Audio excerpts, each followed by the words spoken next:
of your long career. I'm CJ Newbern, and I'm from NVIDIA.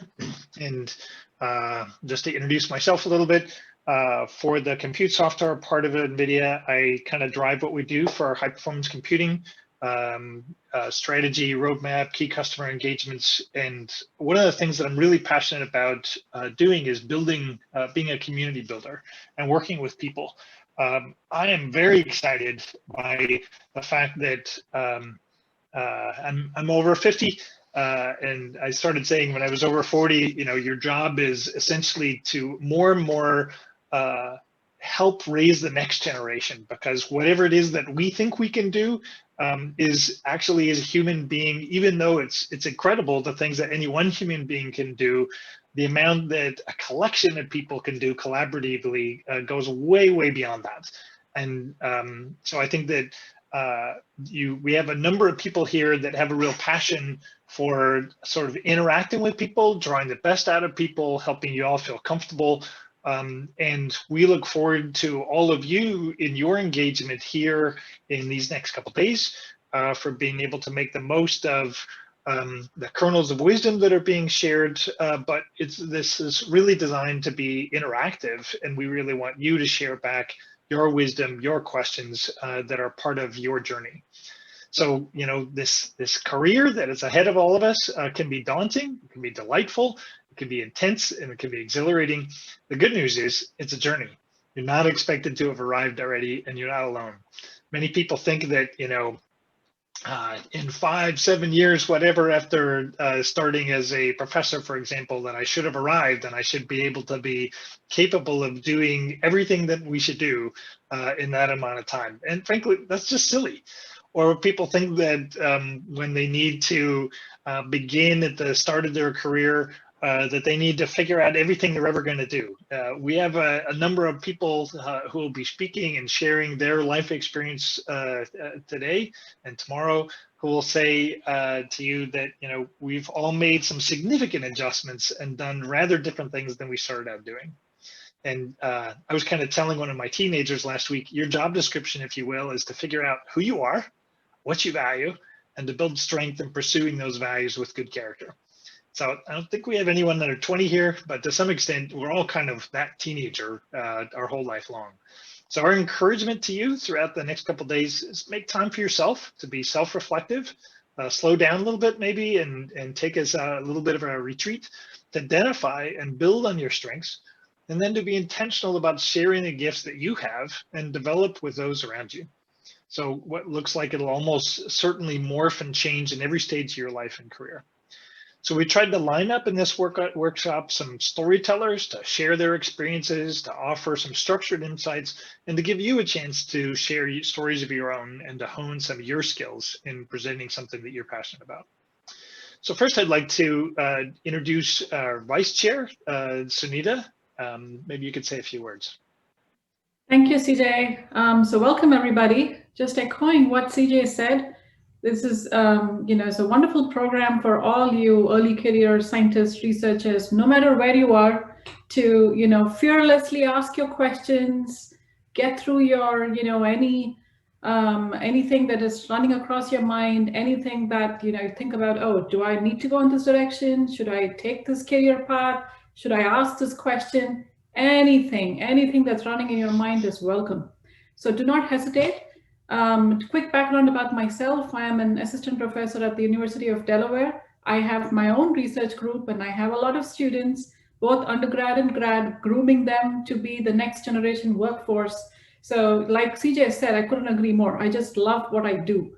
So we are very much looking forward to talking to you all. We have all been there, done that. I have had my own share of struggles when I joined the, you know, faculty group of 5 years ago. Just maneuvering through the plethora of deadlines and to-dos and action items and everything, right? So we are here to talk to you and see how much we could guide you, help you, and support you in all your career path. So, you know, very, very welcome. You're here, that's your step one. So kudos. Great. Thank you very much. And I'd like to also introduce Mazgen, who's really jumped in to help a lot with a number of the different logistics things that we're doing. So Mazgen, maybe you can say a few words. Hi, everyone. So it's Mojgan from NVIDIA. I'm a GPU developer advocate. I'm also a community builder, so I love giving back to the community. So that is why that I try to be everywhere as possible to be involved in everything. And I'm glad to be here. So I was one of the participants last year, and it was great. So I hope that this is going to be another great early career program. Excellent. Do you want to talk a little bit about the logistics of what we're asking people to do with respect to renaming and the Slack channel and so on, Moshe? Yes, sure. So I appreciate if everyone can start renaming themselves to the group number _ your name, and the moderators, please add MOD as moderator at the beginning of your name. I actually got most of them, but it helps me to make you a co-host then. But then because we use breakout rooms for the discussions, it helps us to put you into the breakout rooms easier and faster. So at some point today, we will let you know that we are going to put you into the rooms, and then you can just check out that column of group number in the landing page and try just renaming yourselves. And if you don't know how to just let us know. Just go click on, on your name, just right click, and there is like rename button there. So if you are, for example, for group 1, just do 1 _ your full name. I appreciate if you do that. Thank you. Thank you. I'm just going to share briefly a little bit of the landing page. So you should be finding that in the invite link that you got. And you should be having permissions to this. So if anybody didn't get this, most of you don't have write access to this, but you do have read access. And on here, there's a short form of this page. There's a rough notion of the intro here. So this is basically the structure of what we'll do. So we have 3 hours each of today and tomorrow, and we have some great leaders who are taking us through these different sections that we have. And we'll have a wrap up at the end of this. And then here's a list of you as participants, and I think you've most all figured out what group number you're in from this. And just as a heads up, we're essentially asking the moderators, panelists, and so on to use video. And just for the sake of bandwidth for most of you as participants, to not use your live video during the time. But it is great if when you're asking a question or something like that to be able to turn on the video. One of the things though is that this is being recorded, and so David thankfully is taking care of that, and that'll be archived. And so anybody who's sort of presenting officially, we've gone through the process of getting the appropriate sign-offs for having your video be used and so on for that. So we're assuming that everybody's okay with this being recorded. So any objections to recording or anything here? Okay, hearing none, we'll jump in.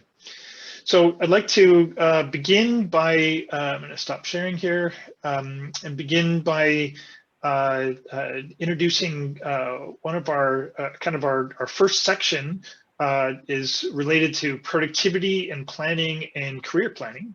And we're going to start with having 4 different speakers, and then we're going to go into a breakout session. One of the things that you should find at the bottom of that page, hopefully you saw this, so we'll have an opportunity to break into small groups, and Mazgen's going to move us into those small groups. And during that time, we wanted to be able to have an opportunity to share some experience that you'd had in facing a key challenge in your career or otherwise that took some time and effort to work through, and to give you a chance to kind of talk a little bit about how you worked that obstacle through to overcome it with perseverance, what resources you draw on, how you made that helped build your character and skills, and maybe you could favor examples that could inspire others and provide an encouraging perspective. So if you haven't already started thinking about that, now's the time to queue that up, because after these speakers, we'll break out into those small group discussions. And then we'll reconvene and have a few talks and then a panel at the end of this first 2-hour segment. So with any questions on that? All right, then without further ado, I'm going to introduce Catherine Moore. So please take it away, Catherine. Hello, everybody. Yes, I'm Catherine Moore. I am a computer scientist and group leader at Lawrence Livermore National Laboratory. I have been there for almost 11 years, so I'm just, well, I think barely out of early career and into mid-career, depending on how you define it. And so the story I want to tell you today is about a major transition in my career and how it just changed, well, basically everything. And the transition I'm talking about is from being a postdoc at Livermore to early career staff. And so I want to give you a little background to help you understand why this transition was so impactful for me.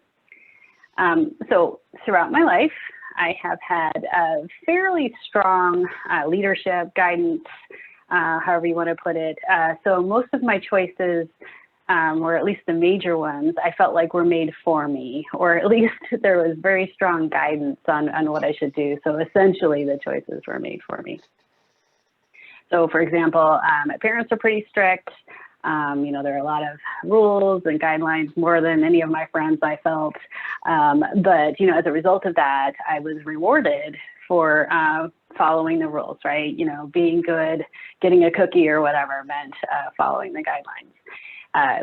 So then, you know, going to college, of course, I had more freedom there. But again, it's the same thing where, you know, it's pretty regimented. You know what you need to do to succeed. It's all laid out there for you. Take the classes, do the assignments, pass the test, etc. In my PhD program, again, a bit more freedom. However, my advisor was, I don't want to say strict, but she came from a conservative background, and that's not a bad thing. But what that meant effectively was that in our research group, most of our external communication was vetted before we put it out to the world. So, you know, sending emails or, you know, our research ideas, we really talked through them to think about how we presented ourselves to the external world. And I am thankful for that because it did save me probably from embarrassing myself quite a bit quite early in my career. But again, it was, you know, fairly regimented, following the rules. Then as a postdoc at Livermore, again, I was in a very similar situation, a bit more freedom. However, my postdoc mentor was a strong leader. He had a very clear vision of what he wanted to happen in our project and the research we would pursue. So again, success for me was following that guidance. So then the transition point here was moving from being a postdoc and converting to career staff at the lab. And when that happened, I was suddenly without strong mentorship. So my postdoc mentor went off and did another job. So I lost his leadership, and I was suddenly felt like swimming in an ocean. I was in charge of my own career, which, you know, it seems like a great opportunity, but, you know, given the early childhood conditioning or, you know, how I had been succeeding my whole life, I was still waiting for people to give me the next opportunity or to validate my ideas and to, you know, hand me the next thing to do. And it just wasn't happening, right? You know, so I was extremely frustrated. I knew I was capable. I knew I was smart. I knew I should have more opportunities, but it just wasn't happening. And, you know, embarrassingly, I struggled for quite a few years in this, you know, sort of quagmire, this quicksand, not realizing or understanding what I needed to do to move forward. And so one day, you know, I was complaining to a friend, as you do with your friends, and he said to me, you know, you can do whatever you want, right? You don't need anyone's permission.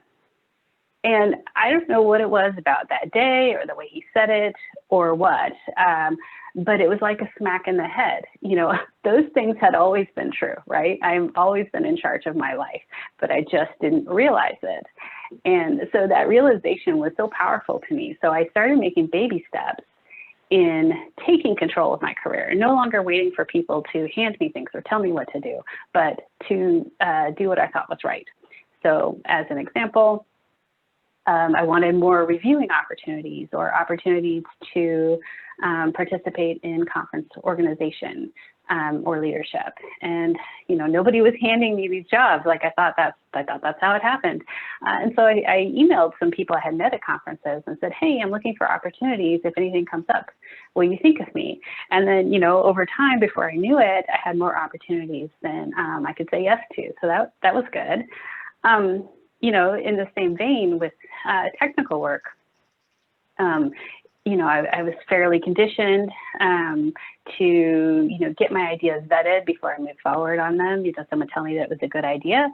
And I realized, hey, I'm smart. I've been well trained. I have good ideas. You know, if I think something is good, I'm going to act on it. You know, and if I don't have the funding for it, I'm going to put in a proposal and try to get funding for that. And I did that, and, you know, was sometimes failed and sometimes successful, but overall a win. You know, and another example, I thought I might be a good group leader. And when a position opened up, I applied for it. No one told me, hey, Catherine, you'd be good for this. I just did it. And boom, somehow I got the job. So, you know, I didn't always succeed, but by taking control and taking those steps on my own, I had much more success than I did before.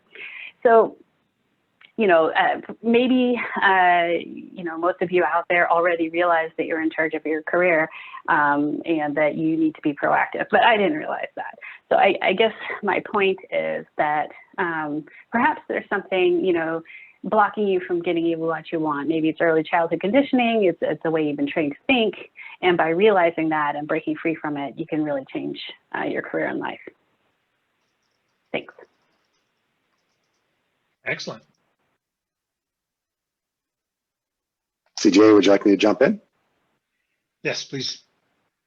All right, well, hello everyone. My name is Mike Smith. I'm a faculty member at Harvard University, and I do computer science work, also trained as an electrical engineer.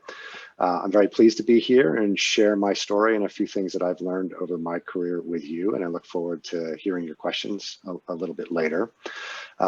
My career, I've had many different roles in my career, and I thought I would try and pull out of that some of the themes that have helped me along. So just a quick synopsis of what I've done and where I've been. After college, I started working in industry. So I was working in industry for a couple of years doing building mini computer boards, mini computer chips for a computer company. Started that, and 3 years later in that job, the company I was working at was no longer selling any computer equipment except the one mini computer line that I was working on. So it was an opportunity for me to think about doing something else. I went from there back to grad school to get my doctorate.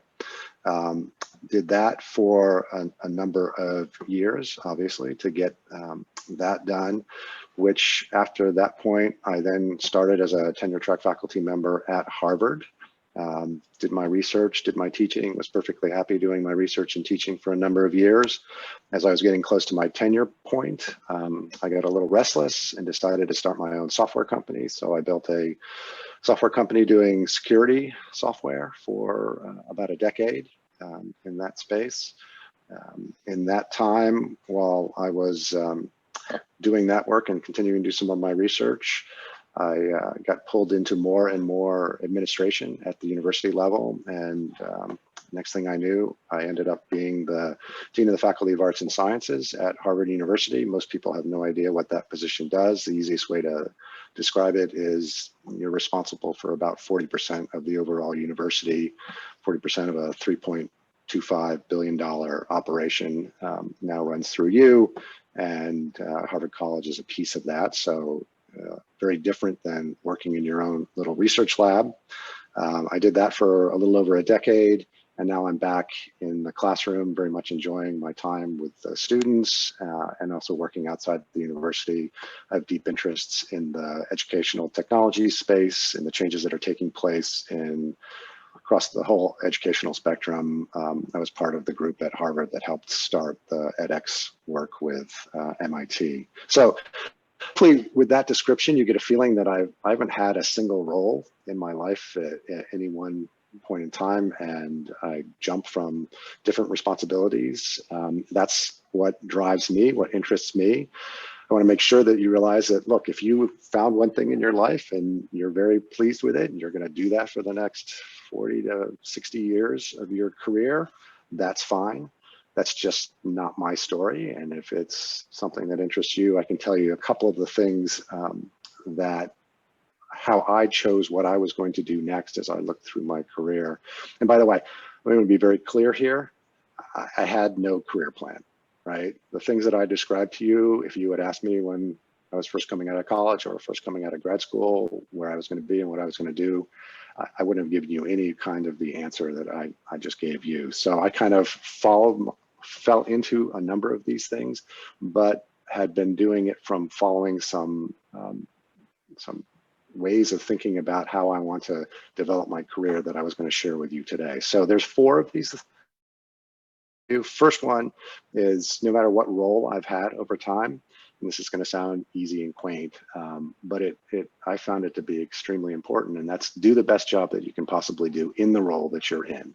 Even if you're thinking about moving to another role, the ability to demonstrate competence and initiative within your roles will open doors for you. It certainly opened doors for me. How did I end up being FAS Dean? Because every time the university asked me to do some administrative work, some of my colleagues look at administrative work and go, this is not research, this is not teaching, this is not something I should be spending a lot of my time with. But that's not how I approached it. It was important for our community. It was important for what we wanted to do. Did a good job at them. I suppose some sense the reward for that was ending up getting more responsibilities in those spaces. No good deed goes unpunished. Yeah, exactly. No good deed goes unpunished.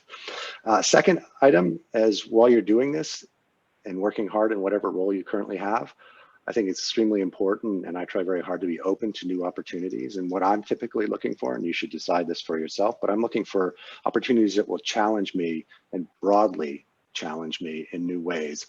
I'm very interested in always learning new things, trying on roles that I haven't tried on before that'll push me to develop new competencies that I may or may not have.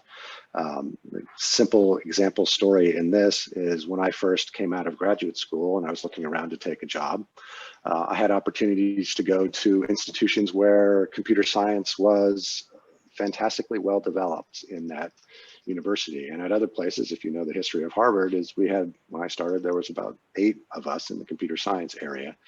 But Harvard was intent on building up their computer science area, building up their engineering area, and it was a challenge that I could be a part of. And so that kind of choosing what might be a more risky position in the future, but something that I found exciting and exhilarating and would help me to continue to do the best that I could do.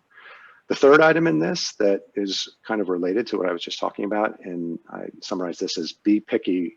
When you have choices, be picky with those whom you're going to work. I've always, the #1 criteria when I look at taking on a new job or a new position or moving to a new place is, who am I going to work with? When I started my software company, what was important there was I was not going to go off and be the CEO or run that company full time, but I wanted the people that were there to be ones that I wanted to go and work with, that I would learn things from, that would be excited to see me show up and would inspire me to get out of bed in the morning. I'll embarrass CJ here and tell you, there's a lot of things that'll come across in your lives. There are probably things that'd be nice to do, but not necessarily important for you to do. CJ and I started in our past a new conference.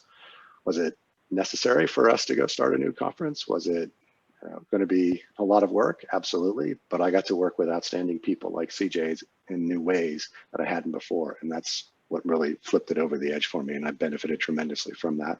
I hope Mike CJ schooled me has all too. the way. And then the last one that I want to say here is take some time, as CJ said in the introduction here, to reflect on, and I would even go as far as saying to reset what you're spending your time doing day in and day out. It's really easy to fall into eddies in your career and continue to do the same thing day in and day out. And if that's the way you like doing things, that's terrific. Go ahead and do it that way. But I find especially when I was the Dean of the Faculty of Arts and Sciences at Harvard, the day-to-day work, just running the institution would often take over your life to a point where I would never get to think about the big things. So my piece of advice to people in that space is add into your life at an appropriate point in time. For me, as the Dean, it was the beginning of every semester. And the beginning of every semester, I'd sit down with my administrative staff and I would clear my calendar. If I was meeting with you weekly in the past semester, there was no guarantee that I was going to meet weekly with you in the next semester, because I wanted to think about what were the most important things for me to do in that next semester and rearrange my schedule to make sure that those could happen. So taking that time to reflect and reset every once in a while will tremendously help you accomplish those bigger goals that you have in your life. So I hope that was helpful to you as you think about your career that's ahead of you here, and I wish you the absolute very best of luck in it. Thank you. Great, thanks very much, Mike. Fojan, you want to take the next? Yeah, hi everybody. I'm very glad to be here and sharing my story. As people have already pointed out, I didn't have any career plan either. So what CJ said about being like a teenage, that resonates very well with me, and I want to start sharing my story from when I started university. So I did a bachelor and master in computer science, and for the first 2 years of university, I was very sure, very excited, and very proud of my choice. But that didn't last long. Towards the end, I had for several months, I was in a very unhappy state, and that was mainly because I was feeling bored with computer science. I thought like I know more or less everything about it. So I was very unhappy in a state that if you say, "Hey, Fojan, how are you?" I could burst into tears. But over those time, I learned a little bit about power programming and its challenges, and that got me excited about computing world again. So I ended up moving to another country to do a PhD, and feeling very excited, thinking I have figured out my life this time. If you wonder, it wasn't the case. I had a lot of ups and downs, and by the end of the PhD, I was feeling lost again, not knowing whether I want to go to an academia or want to move to industry, and even back to the score one, questioning whether I should have done computer science. So this was mainly because of things that were happening, out of my hand. They were mostly due to external reasons, but it made me, in a state that was very sure about what is the next step. So the best thing I did at the time was to take a few months off. So I didn't apply for any job after I finished my PhD. And in a few gap months, I thought a lot about what I want to do, about myself, my values. And very soon I figured a new passion. I became very interested in functional programming and learned Haskell as a hobby, and end up getting a postdoctoral position at the University of Leeds. So I moved to UK for a new job, for a new passion. And this time I kind of knew that I will have this existential career question soon again. So I used this opportunity at university that you can try different things. So I was trying out different things that I can. I attended a lot of workshops. I was working on the skills that I knew are useful both in academia and industry. And I did things outside, my job description. So I was a researcher, but I volunteered to do teaching. So I lead modules, and at the beginning, I thought I don't like teaching. I wouldn't like teaching. I'm not good at it. But by doing it, I learned that actually I enjoy it. and I'm very good at it. I volunteered to run, help running staff networks at university. And all of these, like by trying things out, I learned more about myself, about what I like to do. And after a couple of years, again, I had a lot of unhappy or, doubts and unhappy times or doubts about what I want to do. But about 2 years ago, I came to this conclusion that I want to move to industry. And that was a very difficult choice because there are a lot of aspects of academic career that I really like. I like working with the students and helping them to grow and teaching them new stuff. But I came to the conclusion that the best way I can contribute to the community and enjoy my career is to move to industry. So I find a job that where I liked it. I thought I was gonna like and enjoy it. When I made a transition, I had a lot of struggles because I had done most of my professional life. I have been in an academic environment, so moving to industry, especially at the beginning, it was very new territory to me, and so it was a very difficult transition. But this time I was more ready. I had learned that if I need help, I can ask for help. And I had learned how to ask for help. And I had built a support network that if, I had people that I knew if I have problems, I can go back to them and ask for advice. So this continues really. So I was in the new job for a short time, for a while, for over a year, and then I become the manager of the team that I had joined. So again, that was a big change because I was fairly new in this company, and I had to quickly learn a lot of new skills. So it's they have very difficult days, but the advice that helped me is to practice act of everyday courage. And sometimes this courage for your day is to do, go to that meeting and finish that project. And sometimes it is just get out of the bed and deal with the day as you go on. So the best advice I can, that the best thing I can say is to know yourself, know your values, and then get out of your comfort zone. And if you need help, ask for it, reach to other people. So that's all I wanted to say at the moment. So I hand over to Nidhi. Thank you, Faiza. Sorry, yeah, CJ. Great, go ahead. I was going to say, first off, thank you for giving me the opportunity to speak here. As I was listening to all the panelists, I felt like I'm the least qualified to be on this panel, but I'll share a little bit about myself. It's an honor to be here. I'm Nidhi Chappell. I actually lead the product team for Azure, HPC, and AI, and I'll talk a little bit about myself in a little bit, but I wanted to start off with a story.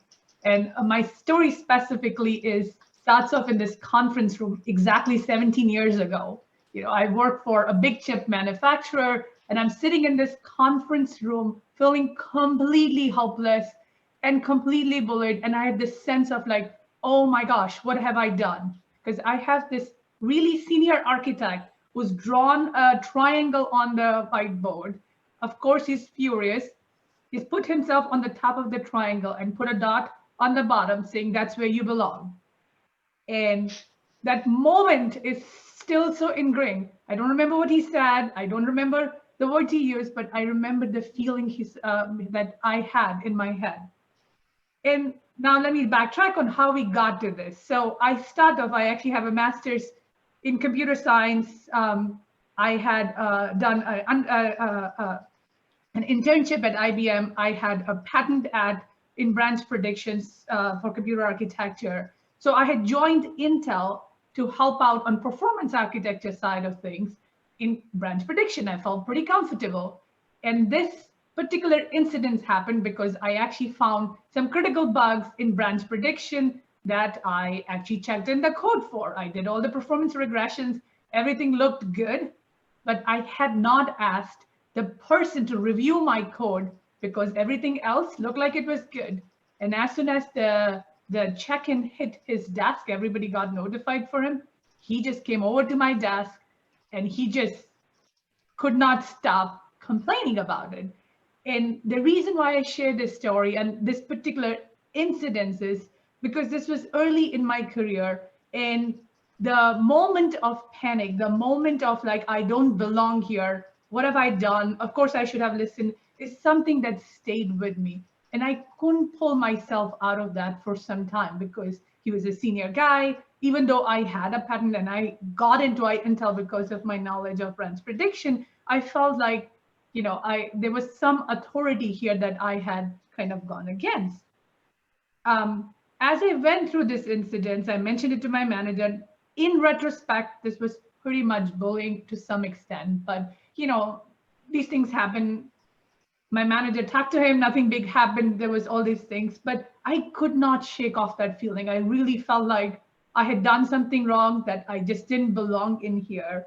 And it took me a long time to get back into the confidence that what I did was the right thing. And the reason I share that story is because a lot of my friends, especially one of my really close friends, helped me think through, because my immediate thoughts were not the most helpful thoughts. Like my immediate thoughts was like, oh, he's bullying me because I'm a woman or I'm brown, or I like went over these things, which were not helpful, which were not easy, which were not the reasons why this thing happened, right?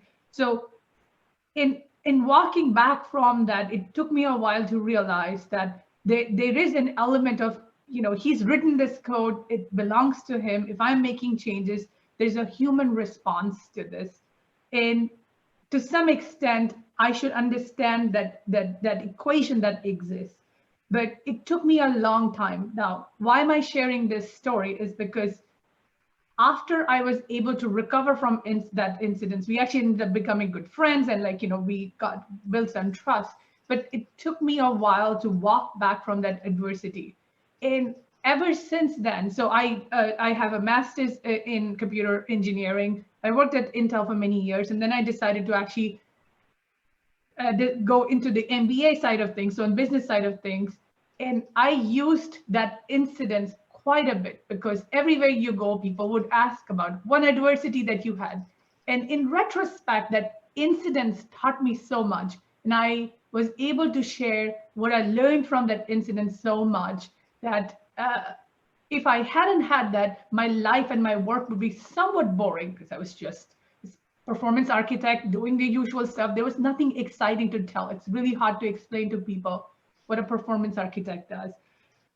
So my advice from this one was like, you know, bad things will happen, whether you like it or not. You will break something, you'll run into issues with people. It is very easy to lay the blame on something that is out of your control, your gender, your ethnicity, or something to that effect. It is very hard to go and say, okay, let me step back and see, what did I learn from this? What would I do differently going forward? And sometimes it also takes a certain mindset. You may not be immediately into that mindset, but my advice to you would be like, when adversity happens or when something bad happens like that, try to take a patient look, step out of the circumstance you are, and see what is the one learning you can get from it. And that is something that has served me very well throughout my career, on taking something that is a hard situation, stepping out of it for a second and saying, what could I have done differently? What could I have learned and behaved differently? And what's the one learning I would say? So that's one of the big things for me. And I know this is a really hard thing, but so ever since after that, I basically left Intel. I knew I didn't have the gray cells to go pursue PhD, which is what I had originally enrolled for. I think my limited gray cells would be better served if I did the MBA side of things. And to some extent, I'm actually very happy I did that decision. And I basically went back, did MBA, went back into technology, have been doing product management for a very long time, have been in the HPC space in the last few years, and now I manage a big product team. I'm responsible for all of Microsoft's HPC and AI roadmap. And my guidance to you on all of this is, I pretty much resonate with what Catherine has said before, is like, you are in charge of your careers, even though it may not seem like it. But as you progress through your life, you will realize that career is a matter of a lot of choices that you will make for yourself. And you just have to realize that ultimately you are in charge. I also do resonate with what Mike said before, is like, at every step of the way, do the best job in what is given to you. I always tell everyone that's like table stake. You have to do best at what is given, even if it's not quote unquote as sexy or as cool. You have to do the best job in there. You have to say, how can I make this process better? How can I write this code more efficiently? How can I do this problem better? And again, what Farzan just mentioned is, ultimately, career is never a straight line ladder. To me, it has always been like this jungle gym of like, sometimes you move sideways, sometimes you cross over hurdles, but ultimately you're making these deliberate choices as you go through in life. And every step of the way, you actually are in charge, you're deciding what you're going to do.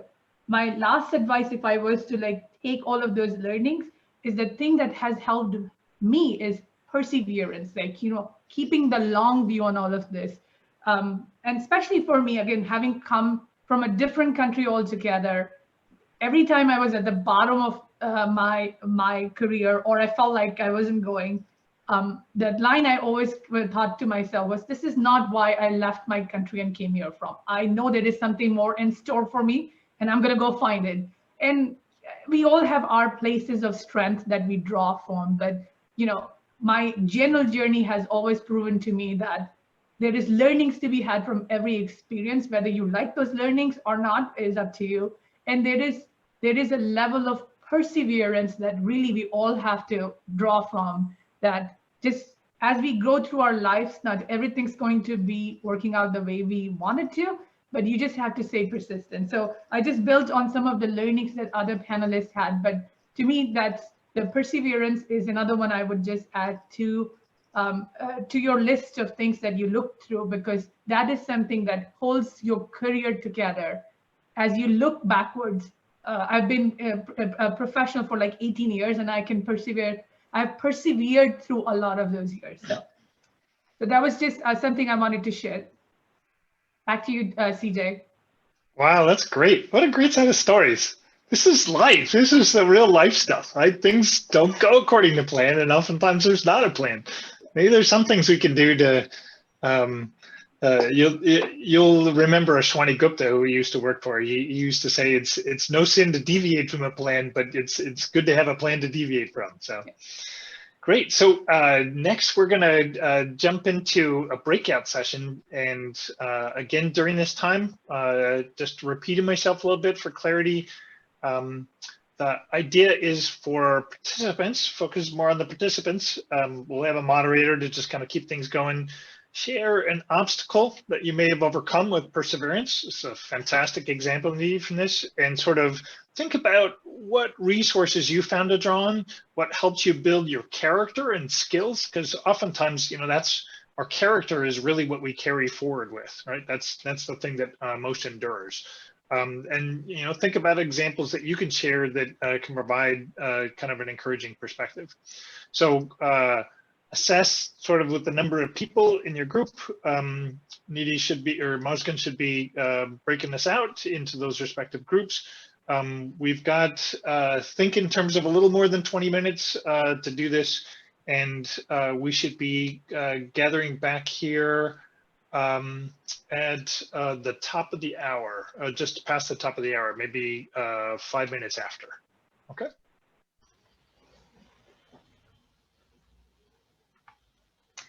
Okay. So we are running a little bit behind in our schedule, so need to tighten things up a bit.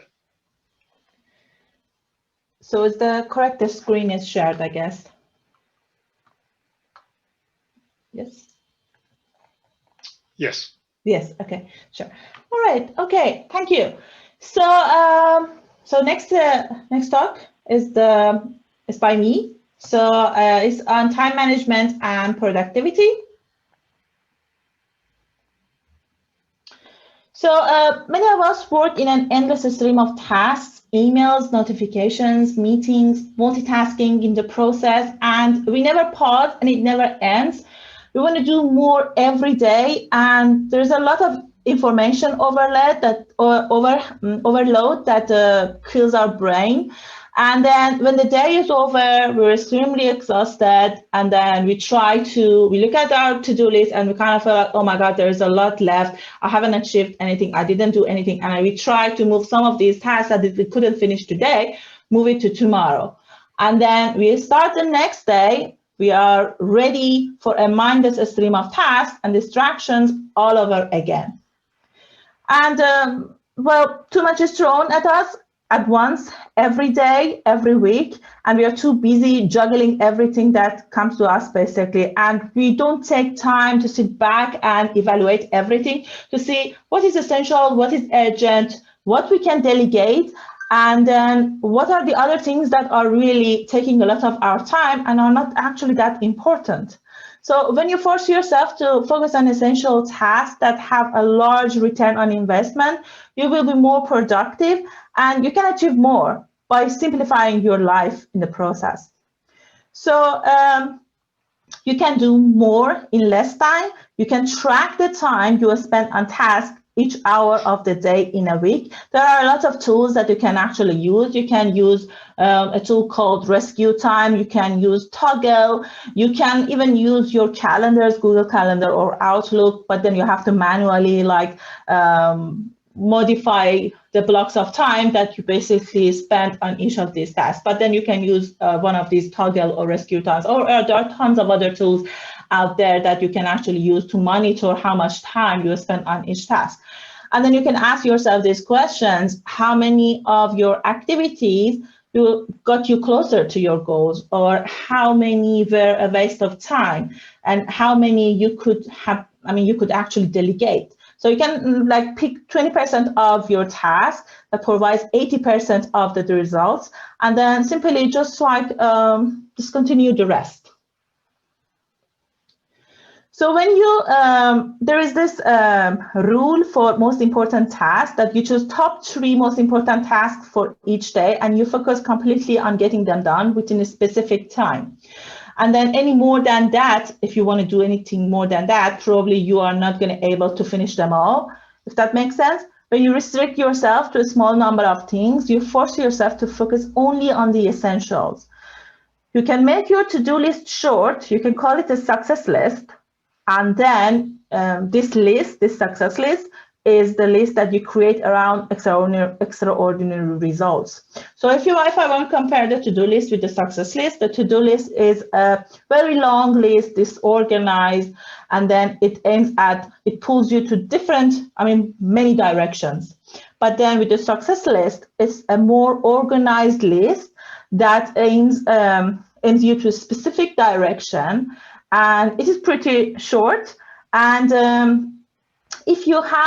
then this list is actually built around what is going to make you success, basically. If you do a list that contains everything, then it's probably going to take you everywhere. But then you have to ask this question from yourself: where is it that you really want to go?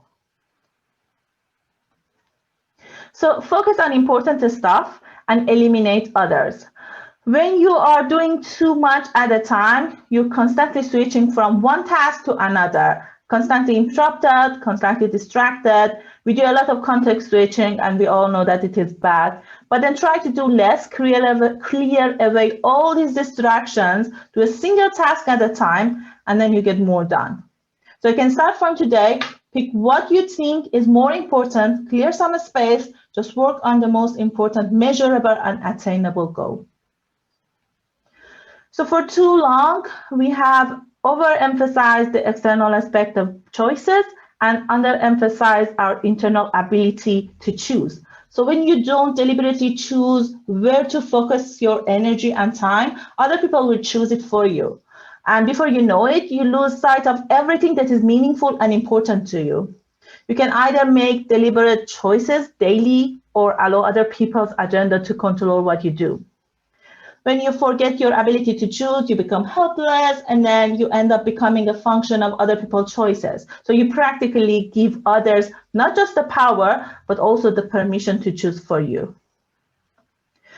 So here are the takeaways. Think about the small goals, specific, measurable, achievable, relevant, time-bound goals. So I'm going to give you an example. For example, you want to submit a paper to a conference, and this, you know, the time of the date of the deadline for the submission, and then you need to have the first draft ready by a specific date. So this is your goal. So you have to basically choose everything else and pick everything else according to that goal. So do everything that is going to make you closer to that goal. Another thing is learn to say no, because we all want to be in everything. We want to basically expand our network. We want to do a lot of community stuff. We accept to review a lot of things, and we think that, okay, we can do it, but learn to say no. Only pick things that is going to make you closer and get you closer to your goal. Because if you spend this time on something specific, you're going to you have to let go of some other things. And it could be that those other things that you let go of are the most important stuff. So try to reevaluate things. Try to measure the time, how much time you spend on specific tasks, specific things, and then sit back and think that, okay, are these going to make me, are these going to actually get me closer to what I want to do next? Other things is try not to multitask. I know that we all feel overwhelmed in the morning, and we wake up, we go behind the computer, we saw all of these emails, we want to jump on it, we do this, that, we do a lot of multitasking. But I'm just going to give you an example of what works for me. So when I wake up, I know that if I want to get to all of these emails, it's going to make me feel very exhausted. So I try not to respond to all of these emails the first thing in the morning. So what I do is, if there is an email that I kind of feel like I have to answer, and I can answer it like in 2 lines, I do it. If it's going to take more than that, I actually schedule time in my calendar to get that done. But in general, I block 1 hour of my time around noon and also in the afternoon to get back to the emails. I mean, it's 2 hours a day. Sometimes it's not going to take that much, but that is the time that I only check my emails. Other times, if it's not urgent, I'm going to actually do it later. And also, I suggest you block your time out. Don't do context switching. For example, if some of you do coding or writing research proposals, and you know that we all have to do fair amount of admin work as well, don't try to mix and match it, because some of these you can't really, each of us have a specific mental bandwidth that we have to focus on one task at a time. Try to block your calendar for like 4 hours at a time. You can take break in the middle, but that time is sacred to you. You just block it out so no one else can put anything in your calendar, and then you can just focus on that task, and then put that time that you want to block, put it during the day that you kind of feel like you are more productive. Some people are more fresh in the morning, some people are more fresh in the afternoon. Just pick the time that works for you. And these are like some of the suggestions that I can share with you. And try to do single task at a time. Try to cut back on the meetings. Some of the meetings you don't really need to have them, because it's going to waste other people's time as well. Try to communicate things that you want over email, because that could be faster. So I hope some of these were useful to you guys. And with that, if you had any question, I can take it on the Slack. Thank you. So the next speaker is Terry. Let me share my screen with your.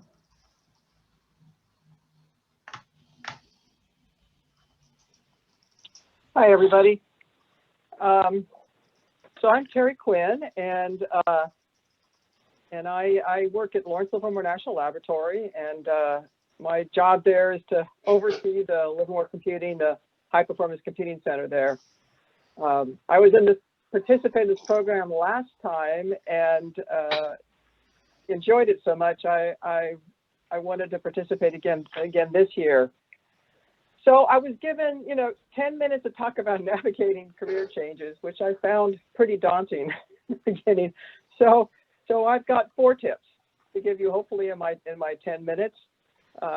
tips that I have discovered through my life and the life of talking to my friends and my children who are also navigating early career changes and trying to recollect back to my own early days.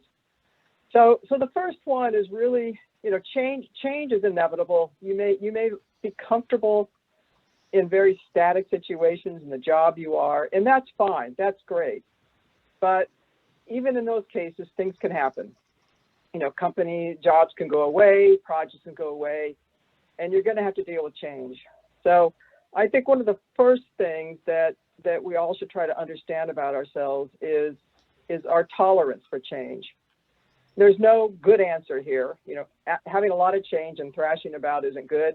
Never wanting to move is not good as well. And so, but trying to find how you tolerate your change, what you want to do, I think could really help you inform your decision on what kind of a career change. For example, if you feel comfortable with a lot of change and you want to make a big jump in your career, that may be something you ought to pursue.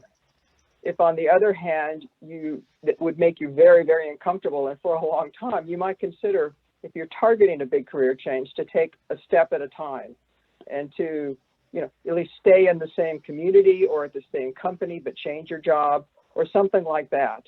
And there are, if you'd like to sort of think about this, there's a lot of surveys online that you could self-survey that you could go through and try to understand your tolerance for change or ambiguity. One of the tests I find when I'm trying to understand and talking to people and mentoring them to understand their tolerance for change is to ask them how they felt about some decision that's been made in the company. If their automatic knee-jerk reaction is that they don't like it or they think there's something happening, then they're probably less tolerant for change. If there are people embracing it and running with it, then they're the opposite. Next slide, please. So the second is, since change is inevitable, either where you're going to plan change or change is going to be thrust upon you, I think it's a good idea to always have yourself prepared for a career change. And here are some thoughts about how you could do that. So you can make contacts in your field, outside of your current employer. This could set up an opportunity to change jobs if you'd like, or at least explore other opportunities that they may have for collaborations. Really always keep your ear and eyes out for opportunities. Talk to other people about their opportunities. You never know what you might find, something that's interesting or a possibility that you could volunteer for. And if you're looking for a real new career, volunteering in some aspect of that is a great way to get your feet wet without jumping in and learning whether that's something that would interest you. Probably one of the most important ones is to create a network of folks. And they could be advisors or confidants, or in this case, they could also be set up to be references for you if in fact you would need one in a short amount of time. And I guess the last bit of advice I could give you is be open to change. It's going to happen. Stop. Don't push against it as your immediate reaction. Stop. Think about it. Think about the pros and cons, and just try to be open to the fact that things are going to change. Next slide, please. So my daughter, she was a first-year graduate student at Stanford, and brought this up to me a long time ago. Maybe everybody knows about this, but I didn't. And I think it's kind of important to know, to learn about. There is this phenomena called the imposter syndrome. And it's the belief that you are inadequate or undeserving. And in the case of my daughter, Stanford had for first-year graduate students, they had a program, a sort of an orientation program, where they strongly encouraged all first-year graduate students to attend.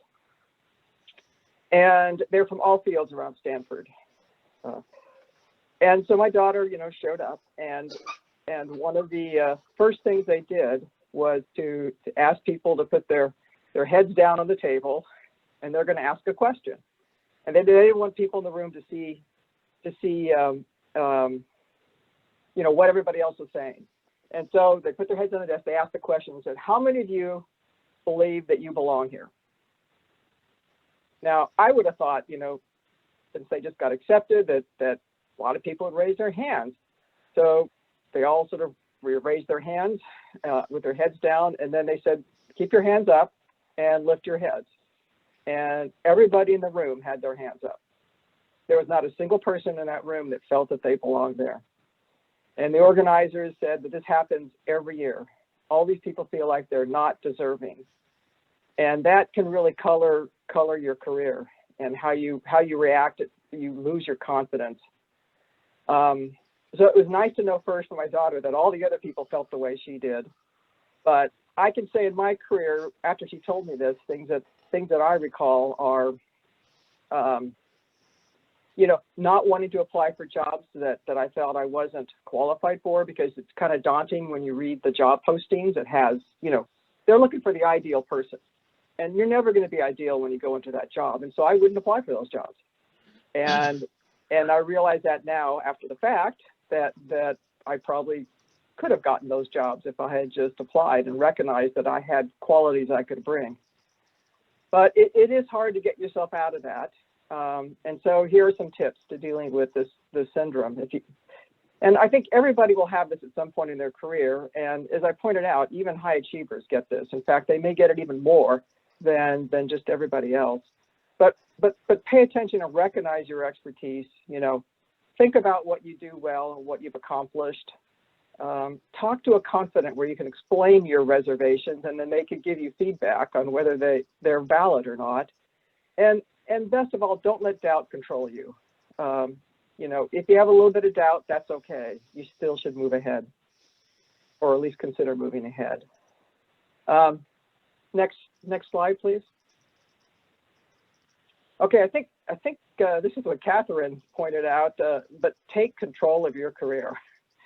No matter the advice you're getting or you're following it, that's great. You know, those are great things, but recognize it's your career, and there is no one that's going to take better care of your career than you. Absolutely no one. You know yourself. You're the one to make it happen.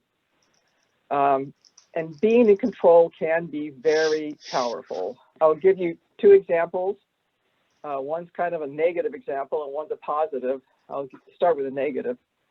One of the hardest things I had to do in my career was participate in a layoff. And, you know, having a company announce a layoff, you know, many weeks in advance of it happening creates just huge amounts of angst and uncertainty within the whole workforce. It's just a terrible, terrible thing to have to live through. And so I had this employee that just was so worried about his career come to me and just, you know, beg me to tell him whether he was going to be laid off or not. And I just couldn't. First of all, I didn't know, but I couldn't. And the only thing I could tell him is look, you should be in control of your career. If you're so worried about this and it has this big impact, go put your resume together. Even though this person was a great employee and I did not want him to leave the lab, I said, put your resume together, go out and interview, find a job. If you find something better than this job now, great. Then you've got to, if the lab does lay you off, then you have something you can go to. And just being in control makes you so much less anxious about what's happening. It's still not fun, but it's better than just waiting for something to happen to you. The sort of positive example is well, I was, you know, having children during your career can be kind of, you know, setting you back. And as I had my first baby and I was home on maternity leave, there were all these opportunities happening at the lab. And I felt, well, I can't be in control now. I don't know what to do. So, and then my husband stepped in and said, I don't care if you're on maternity leave or not. Go and apply for all of these jobs. They're great jobs. You'd be great for them. And instead of coming back to the lab and not knowing exactly what I'd be doing, I actually applied for these jobs and landed myself a better job when I came back. And that whole process was so positive for me that even if I didn't get those jobs, I think I would have been much more happier.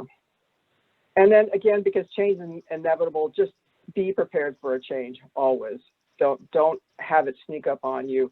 Always be in control so you can accept that change. And last slide, please, I think. So I'll just leave you with this quote.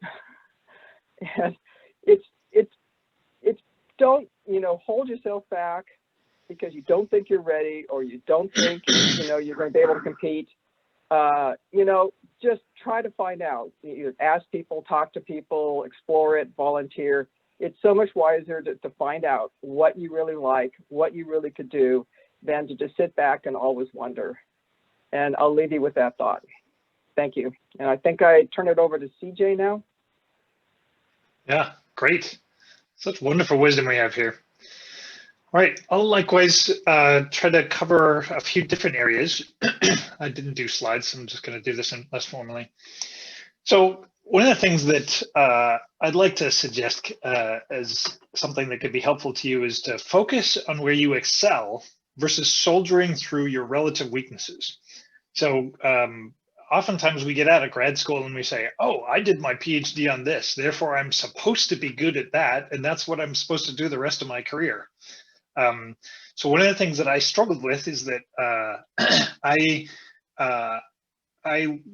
was like doing a simulator, for example, and I was really close to coming up with this great new microarchitectural feature, but I kept there was some bug that I couldn't find and the results were too good to be true. And after a while, I just figured out this, I can code, but I'm not, there are a lot of other people that are faster and better at coding than me. So I'm just going to figure out what I can do to not do code development anymore. I'll do it where I need to, but that's not my thing. Some people do what they call a SWOT analysis of look at your strengths, weaknesses, opportunities, threats, whatever. But my encouragement to you is find out what gets you excited and brings out your best, what gives you a reason to want to get up in the morning.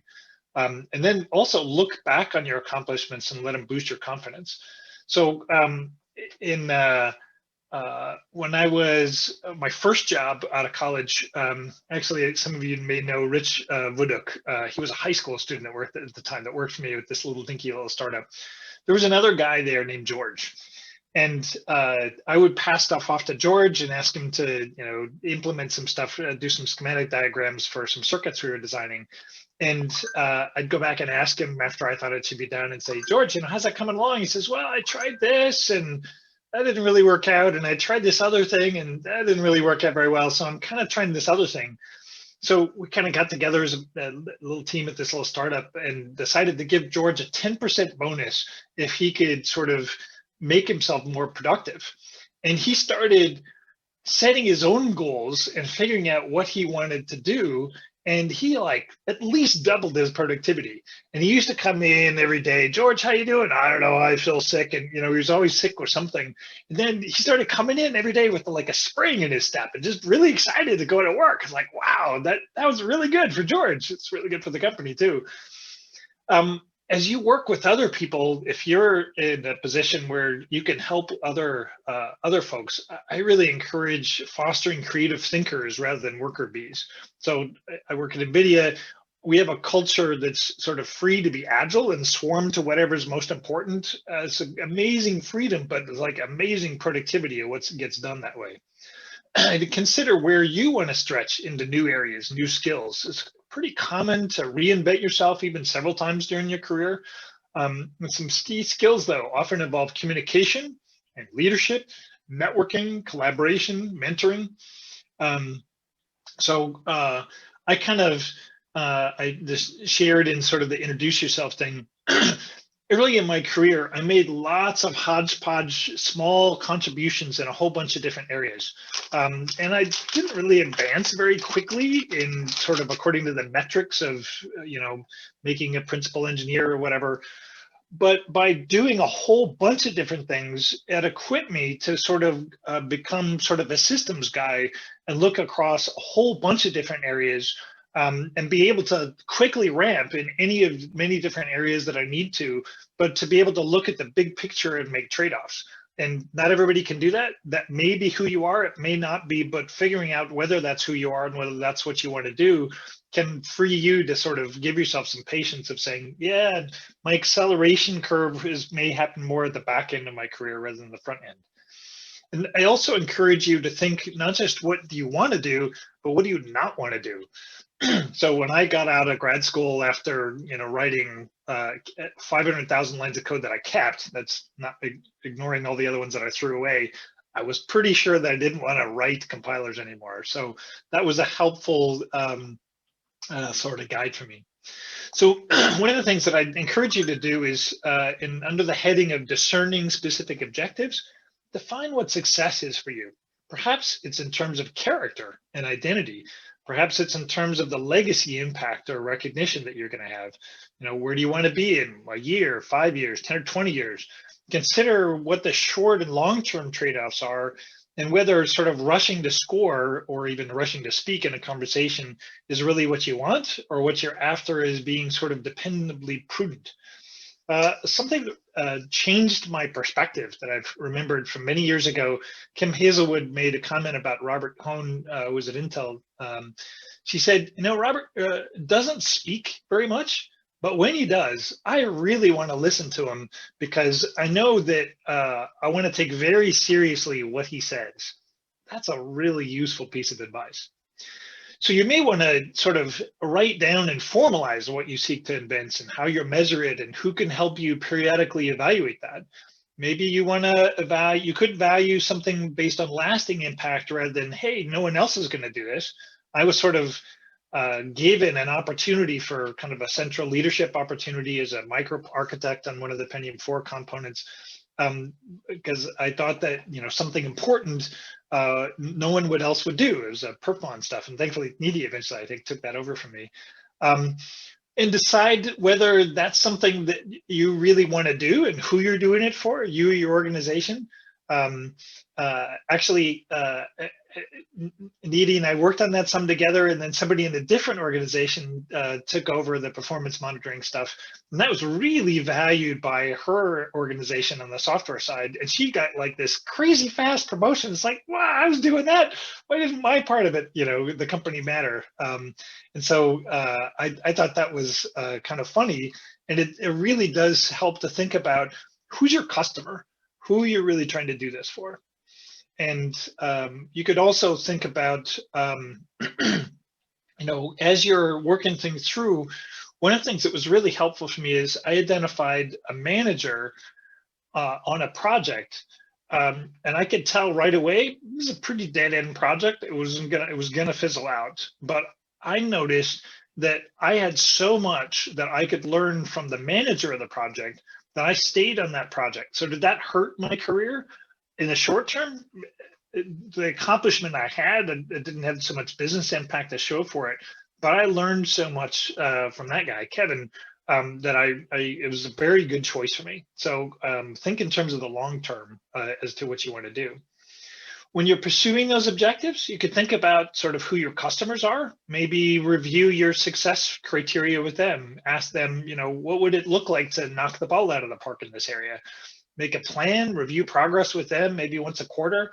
I find that sort of quarterly objectives are a really good way to say, hey, is what I'm working on, spending time on now really helping me towards that? If not, let's throw it over the edge, right? And I found that the Agile process can really help with that. And that's a really good, effective way to help mentor people that are kind of struggling getting traction and that kind of stuff. So even if you have people that aren't very tightly coupled in what you're doing, maybe you even want to do something agile with some peers that are professors or at different places or whatever, to just get together for a quick sync every so often to share your progress of your plans. That sort of self-motivation of being able to know, oh, I gotta share with somebody whether I'm on track and doing my most important things or not, hugely impactful. So that's another thing that I'd like to kind of wrap up with is accelerating the efforts that you make through local and remote collaboration with peers and mentors. So interaction with others can often refine your articulation, sharpen your focus, think about a problem from more perspectives, lead to better solutions, and think about who that group is. Maybe it's your management chain, person most closely advising your work, your peers. And then also, I really encourage you to identify a network of mentors, formulate a set of questions that you want to review with them. People actually tend to be helpful, right? It's a wonderful thing about people, about how this country works as well. This community, they tend to be honored by asking them to be a mentor. And you may be surprised by the sort of natural altruism many have in giving their time and efforts to help you. And you can generally have a greater impact on working through others than you can just doing it by yourself. And that's increasingly true as you become more senior, as I was trying to allude to at the beginning. I also want to suggest too that you could often get a whole lot more done by collaborating with others versus working alone. One of the really fun things I do now is there are a bunch of Department of Energy labs that I spend a lot of time collaborating with, for example, and we say, identify what do they want, all right? What do they want to get accomplished? And what do we as a company and our developers want to get accomplished? And find things that there's already natural mutual interest, like both developers on both sides want something better, and they find that communicating with one another is going to help them forward. And so in many cases, with an investment of my running a meeting or setting up meetings that other people run for an hour a week or an hour a month, can really change the roadmap of the company and significantly what we're doing, in our math libraries or whatever else, and make significant things happen in the community that otherwise couldn't. So I guess my encouragement there is, the form and shape of who you're going to influence. Maybe it's your kids. That's a huge impact, right? Maybe it's, the friendships that you have could be really important and want you to keep more of a balance in your life. But there are many things that you can do if you simply, believe in some of the capabilities that you have and kind of work forward from there as to some of the things that you can do. So that's kind of where I want to wrap things up. So I think we're ready to turn to a panel. At this point, Terry, you want to kind of lead us through that? And Majgan? Yes. Majgan, sorry. Yes. Let me just open the questions. So we encourage you, this part is recorded again. We encourage you, if you're asking a question, just be frank, but be yourself. And if the panelists could go back on video, and if you're asking a question, you don't have to, but we encourage you to go on video just so we can see you as we're talking about something here. My PowerPoint just disappeared. It's technical issue. Okay. I can just share the screen, so also you can also see the questions if that is okay with everyone. Okay. Let me share.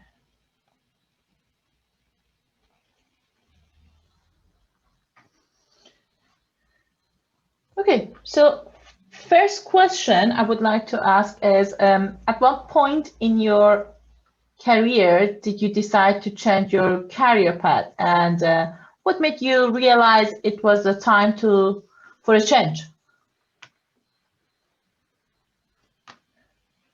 We can start with Catherine. I cannot hear you. Oops, double mute. Let's see. Another inflection point I had in my career was I had studied chemistry as an undergrad, and I did some studies in chemistry as a graduate student too. But I was really unhappy. I wasn't inspired to work on what I was working on. I was just doing it because I didn't know what else I wanted to do. And I did realize I needed a change at that point and started seeking out things that I did like, and I found computer science, and I am so glad I did. So it was a really huge investment in time and frustration to learn a whole new field after having studied something else for 5 years. But I suppose if you're not excited to get out of bed and go to work, possibly it's time to look for a change. Thank you. Mike, how about you? Sure, happy to share. I'll use the last career change that I just did. I mentioned that I was the Dean of the Faculty of Arts and Sciences at Harvard for a little over a decade, and I've 2 years ago left that position, and now back on the faculty. So what was behind my thinking at that time, it wasn't that I had to change, but it was a choice of mine. And there's really a number of factors that came into it. One of which is as you've heard others talk about today, I never like doing a job if I'm not actually needed for the job. And so one of the things that I set out to do when I was dean was make sure, I'm a big believer in you should make yourself irrelevant. So what can you do so that I don't need to be there anymore? And one day I was sitting in a meeting with the other deans that reported up to me, and the conversation was going fantastic. And I thought to myself, I'm not needed here anymore. I can go do something else that's making me happy. And so I spent some time, and it's, what would be making me the most happy right now and doing. And for me, it was getting back in the classroom. I've always loved teaching. It's been the one constant throughout my every career that I've had throughout this. I've always found a way to teach. And so it was an opportunity for me to get back into teaching. And as you heard me indicate, I'm into the ed tech world right now. And I think if you're someone who's interested in teaching, there's never a better time than right now to be in that space. Technology is making great inroads in how we think about the teaching that we do.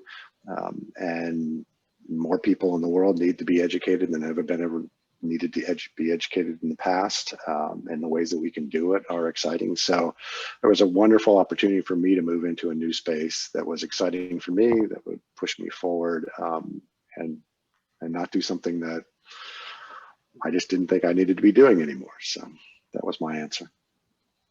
Thank you. How about you, Fujian? Yeah, so for me, it's been similar. At some stages, like Catherine, I was bored with what I was doing. I changed the field of my research and when I felt like that. But there were also times that I was happy. I knew if I stay in university, I can keep working on research topics that, I'm very excited about. But in the longer picture, I wanted to come to industry because I thought I can have more impact there. Or also I wanted to experience being in a different environment. Nidhi, are you? Yeah, I can just share. I think pretty aligned with everybody what they said. I think for me, all my inflection points, whether it's like changing, but like how Catherine mentioned, like the focus that you're doing, or changing jobs or just changing companies or areas of focus, has always centered around how I feel I'm contributing and how it made me feel, and like I feel like if I'm getting challenged or not. My center of gravity has always been like I have to feel challenged, and I feel like I have to feel like I am contributing back something that is significant. And to me, those have been my focal points all the time. It's like when that compass starts to shift on like, yeah, I don't think I am contributing, or I'm not learning as much. That's the part where I've always looked to make some kind of a change. And the amount of change has really depended on what dimension I want to stretch myself on. But those have been really my guiding principles. Like every time I feel like I'm not learning, I'm not getting challenged, or I'm not contributing back as effectively, that to me is a clear indication that something's got to go, something's got to change. So. Thank you. So next question is, how smooth or hard was your transition? How did you handle rejections along the way? Let's start with Mike first. Sure. So I view these as two different questions, so I'm going to handle them. So with respect to the transition that I just talked about, probably the biggest, how to describe it, reaction that I got from people when I told them that I was sliding my way back into the faculty, which, by the way, I believe a faculty member is the best job in the world. And if anyone's a faculty member and they complain about it, they're crazy. But most people look at, you were just dean of the Faculty of Arts and Sciences. Why are you not going after a provost position? Why are you not going after a president's position? Why are you not, trying to run more? And some people that just viewed that as you should always be going up. I love the metaphor that was given before. A career is not a ladder; it's a jungle gym. And That's how I looked at it. And where did I want to be on that jungle gym, and what was going to make me happy? Where did I think I could have the biggest impact in the world? And the message I hope is coming out of this is I was less worried about what other people thought I should be doing and more interested in what I thought would make me happy in the future and where I could continue to have impact, given the experiences I've had and the things along the way. So that's that transition and some of the pushback I got. Rejections, as I was seeing in some of the chats that are going by, most of your life it's going to be rejections. Finding ways to turn those into learning opportunities is what I've always done, right? There's some reason why I didn't get what I was hoping to get. What is it that I can do better the next time around? Where is it that I can work with others that can build a better case? I never think of these things necessarily as something I'm just trying to accomplish by myself, but how can I find a group of individuals that think the same way, that want the same kind of thing? And if we pull together, we're more likely to get to an outcome that is positive than just me working by myself. So there's some ideas around that. Okay. Thank you. Catherine, how about you? Let's see. I've been through quite a few transitions, and I'd classify most of them as challenging. I don't know. As Terry said before, people handle change in different ways, and I might be one of those people that overanalyzes turning points and thinks about all the possibilities as opposed to focusing on the positive. So I don't know. I guess it depends on your personality how you handle them. For rejections, yeah, like Mike, rejections are a part of life, and I also try to learn from them as best as I can. For example, if my proposal is rejected, or a paper, probably I didn't explain myself well, or I left out something that helped people really understand what I was trying to say, and how can I say it better next time? So I really try to learn from when things don't go my way. And another piece of advice that my advisor gave me, which I think is highly valuable, is every time you succeed at something, write it down on a piece of paper and put it in a jar. And when things get really bad, or you feel rejected, open up that jar and start reading your pieces of paper. So I don't do that literally. I do not have a jar or, really much paper these days, but I do try to keep track of things that, I feel proud of, no matter how small they are. And when, things don't go my way, remember the things that I also was able to achieve. Thank you. Niti?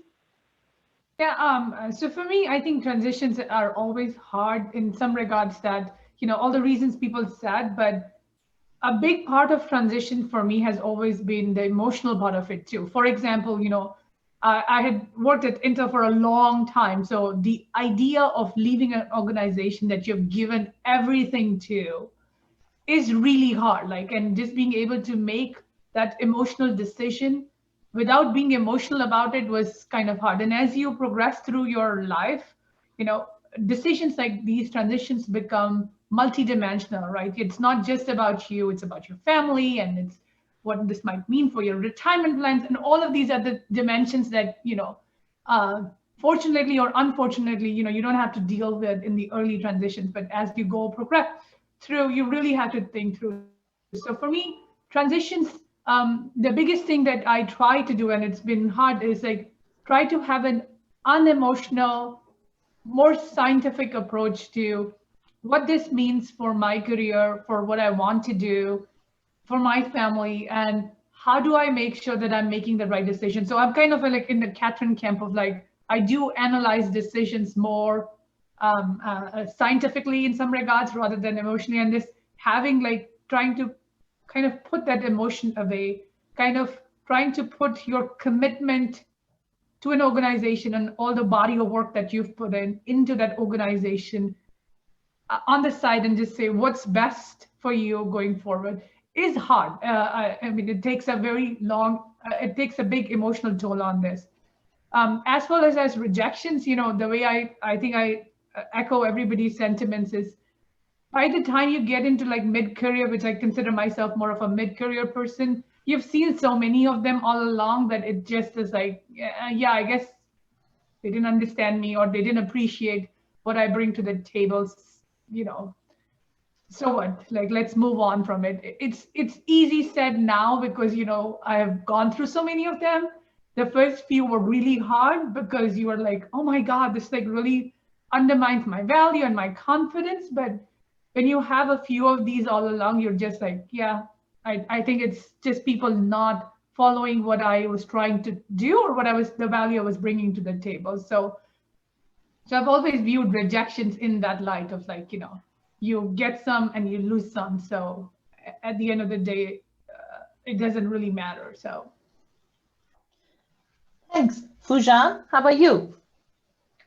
So there is 2 parts in transition for me. Like when I changed my research field and I want to get, you know, in a new area, and also in switching from academia to industry, there was always when I applied for a job, there were group that wouldn't consider me because like if you want to go to a research direction, they wanted somebody with a track record. And also you get that when you switch from like in the academia to industry, for example, they say, no, we want somebody with industrial experience. So the thing is that you have to convince people that you can do the job, and there are people that are open to give you that chance, and there are people who are very biased against it.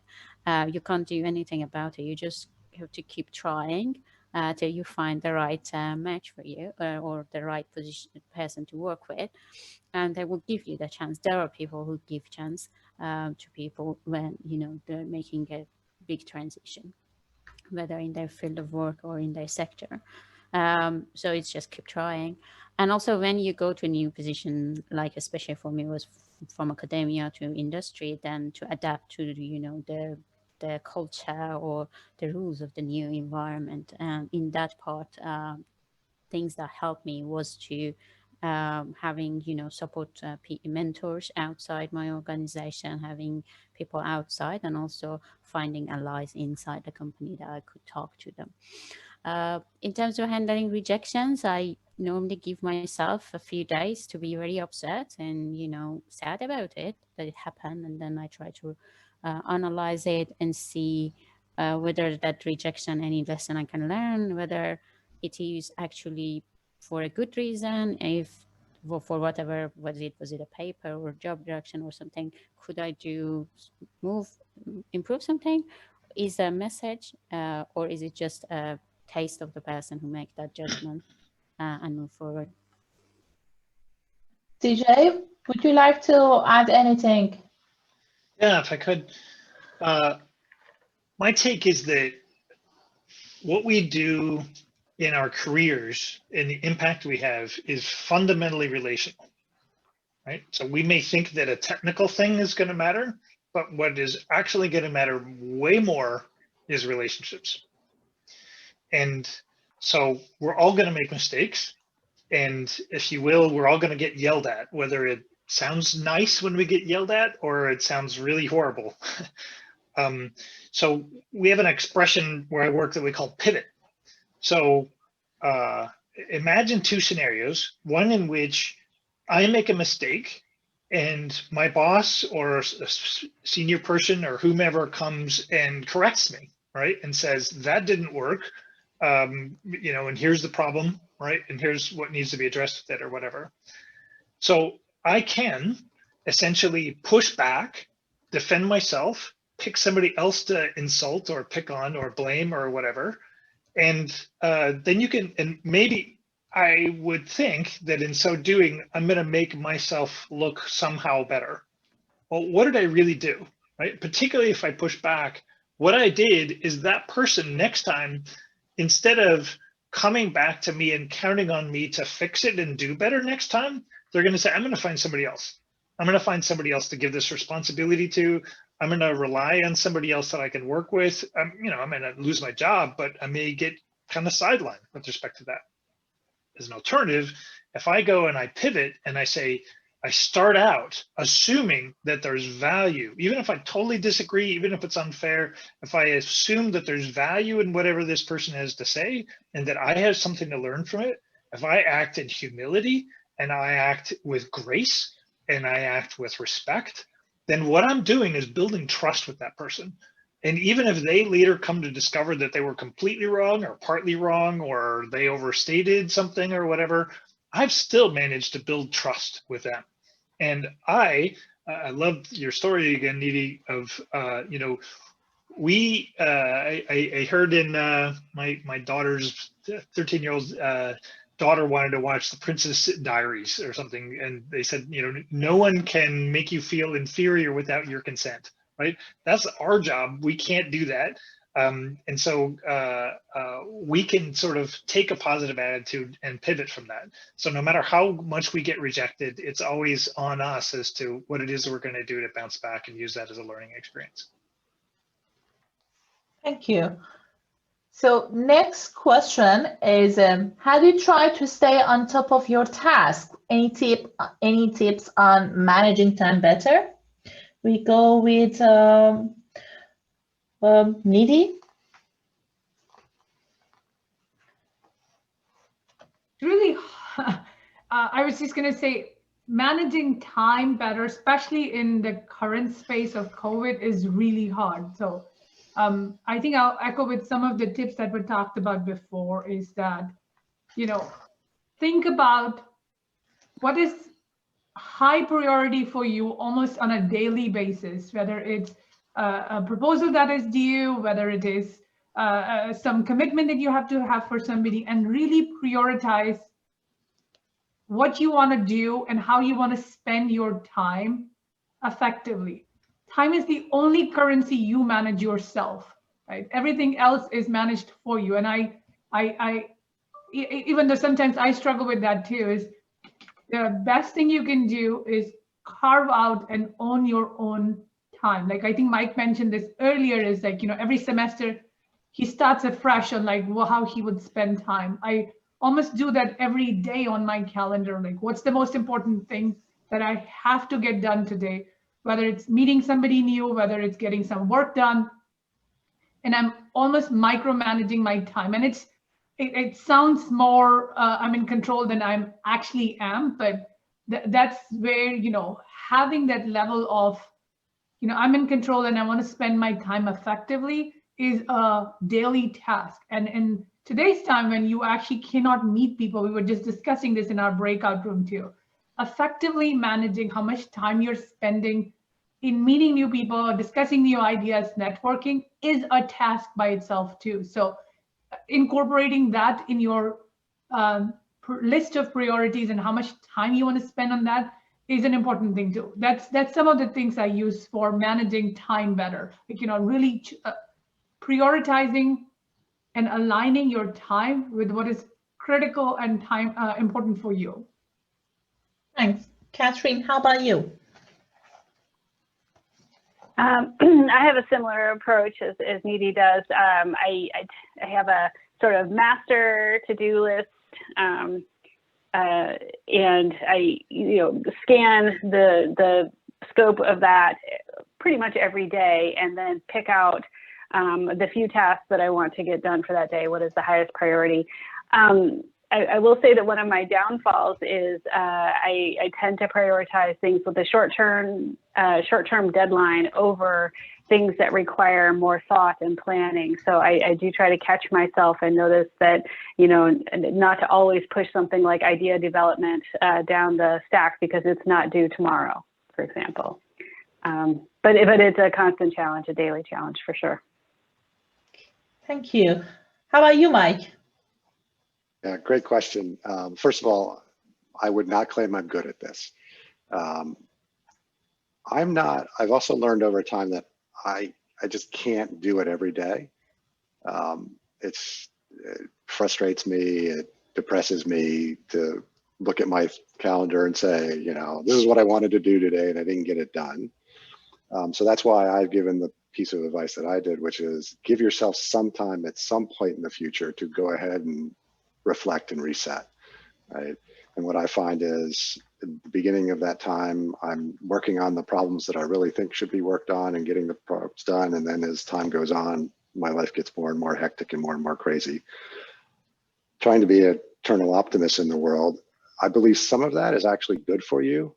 I found that if I'm constantly thinking about what I need to do and prioritizing what I should be doing, I'm not leaving any space for the serendipitous opportunities that come in that I probably shouldn't spend any time on in this day. But if I allow myself to have some of that, that's some of the places where I've discovered, okay, you know what, this I didn't think was important, but I've actually now discovered it is important. So a little bit of chaos in your life and failing to get some things done that you should have gotten done in the long term, I found is actually not such a bad thing. So I try to do this balance between, you know, get back on task, get back on the things you should be doing, and go ahead and let yourself try something else, because even if it wasn't in your daily plan, it might turn out to be something extremely important. Okay, thank you. Fujan, how about you? I am really no good at this, so I'm really trying hard at the moment to be able to improve this skill. What I am trying now, especially because I have changed role and I have some tasks from my previous role, and then there's new tasks from new roles, so that I have to kind of finish and start at the same time. So I basically have a daily and a weekly one, and I try to have the list of tasks that they are important and strategic in the long run. And then there are tasks that are urgent. And then like I package them in like something like highlight of my day is something that can be done in 90 to 1 hour and a half to 2 hours. So it's like a focus time for doing something. And I pick during the week.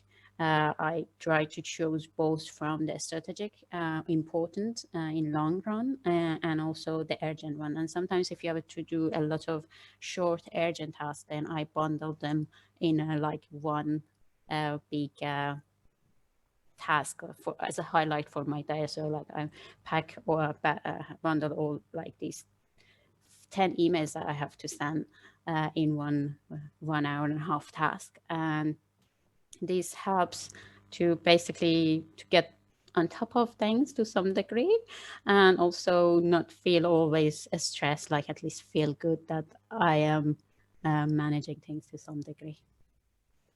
Thank you very much. I would like to thank all the panelists for the great discussion. Thank you very much. So I am handing over to Terry.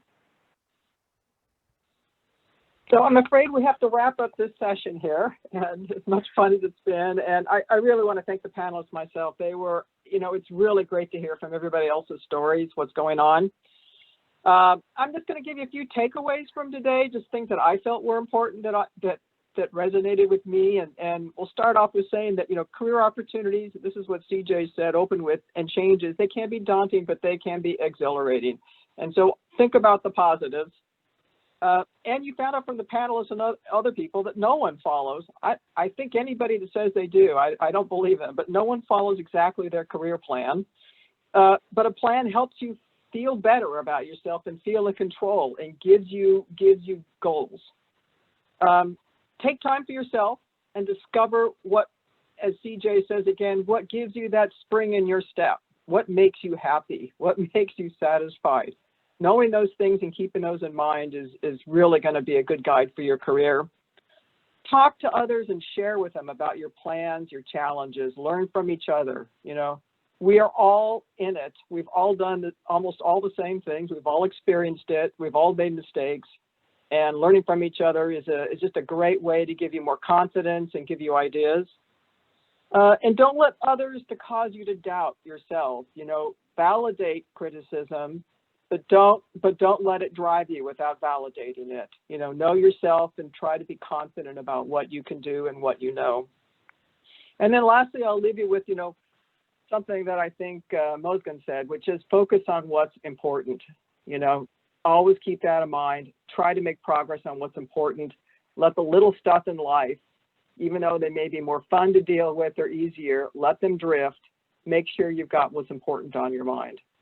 And I really appreciate your participation today. It was great. And I think we're going to try to get a group picture, which I've never done on Zoom before. So we'll turn it over to Mozgan and see how that works. Thank you all. Sure. Thank you very much. Time. This is such a lovely program. I'm just, it's just wonderful to see the Slack overflowing with questions. Awesome. Okay, so we are transitioning to the next topic, communication, right? All about communication, and we'll try to rule the world here. So with me, I have Matthew Wolf from Oak Ridge National Lab. So we will be running this subtopic, and we have 4 awesome, wonderful, excellent panelists whom we will introduce in a minute. I just wanted to set the stage for what this panel is about, right? It's communication, so communicating to lay audience. The ground rule is, can you talk about your work to your grandmother, right? Can you tell her what you're trying to do? I often try, and sometimes I'm successful, sometimes I'm not. So that's, rule number 1.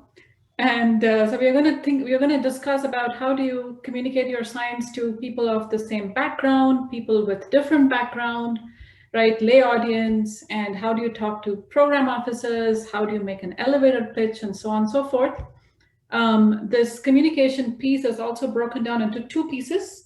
So today is day 1, and there is day 2, and I'll let Matthew or David tell us a little bit about what do we have in for day 2 before we introduce our panelists. Matthew or David?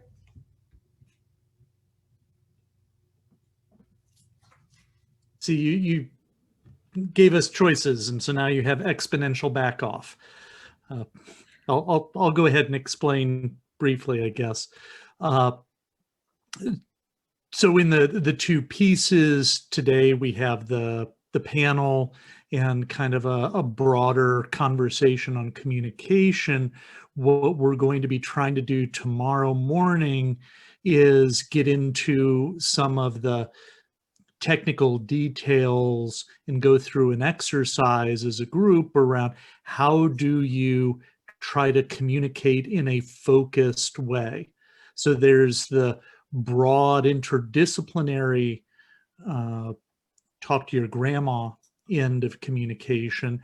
There's also the how, for a colleague who's not necessarily in your specialty, how can you rapidly convey what's interesting about your work and what it is that you're trying to do and what capability you're trying to develop. So we're going to have some conversation there, and we'll do an exercise in breakouts in the morning to kick off the second day. And with that, I will kick it back to Sunita to set up our awesome panel of awesome.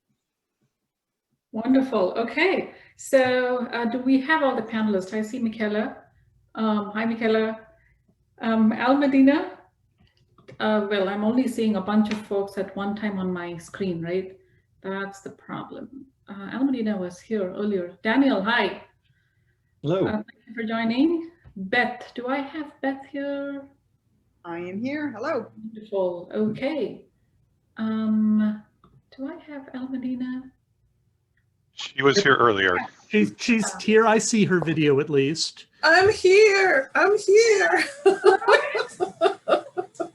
Let me find you. She looks like she's in a lovely tropical location even. Yeah. 25 people at a time. Okay, without further ado, so I have some slides which the panelists gave us. So we're going in the order of Al Medina, Michaela, Beth, and Daniel. Okay, so let me quickly go ahead, share my screen. I'm just going to share my other monitor, else I think Zoom will slightly go crazy. So I won't disturb the setup. Al Medina, go for it. Good afternoon or good morning, depending on where you are, or good evening. So my name is Almadena Shilkanova, and I'm a program director at National Science Foundation, Computer Information Science and Engineering Directorate. And I am in one of 3 divisions. There is also an office in SAIS, and I'm in Computing and Communication Foundation. So it's a lot of buzzwords, and usually we use abbreviations at NSF. So please pardon my jargon if I'm going to use abbreviations. It just became a part of my language. So my background is on the slide.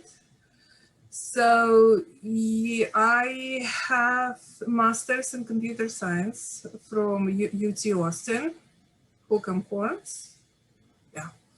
So I received it after I already got my PhD in physics and applied math from Moscow State University. And so it's quite unusual situation, but I was told that many physicists ended up getting degrees in computer science because early 90s were not very, what I say, plenty, not many jobs were available in any case. So, but I'm glad I changed my direction because I think that I learned, first of all, many new things and kind of have better appreciation of computer science as I had before. So I joined National Science Foundation in 2005. So I'm there over 15 years and it is my 15th SC. So I'm going to celebrate it with a cup of tea. So hopefully we'll all enjoy this unusual SC in such unusual times and try to do our best under circumstances. So, so just skip over my history. So I'm glad I'm here. 15 years at NSF seems like a long time. So I was told to mention to you about solicitations that might be of interest to faculty members in early stages of their careers. So I realized that we have a lot of people from national labs.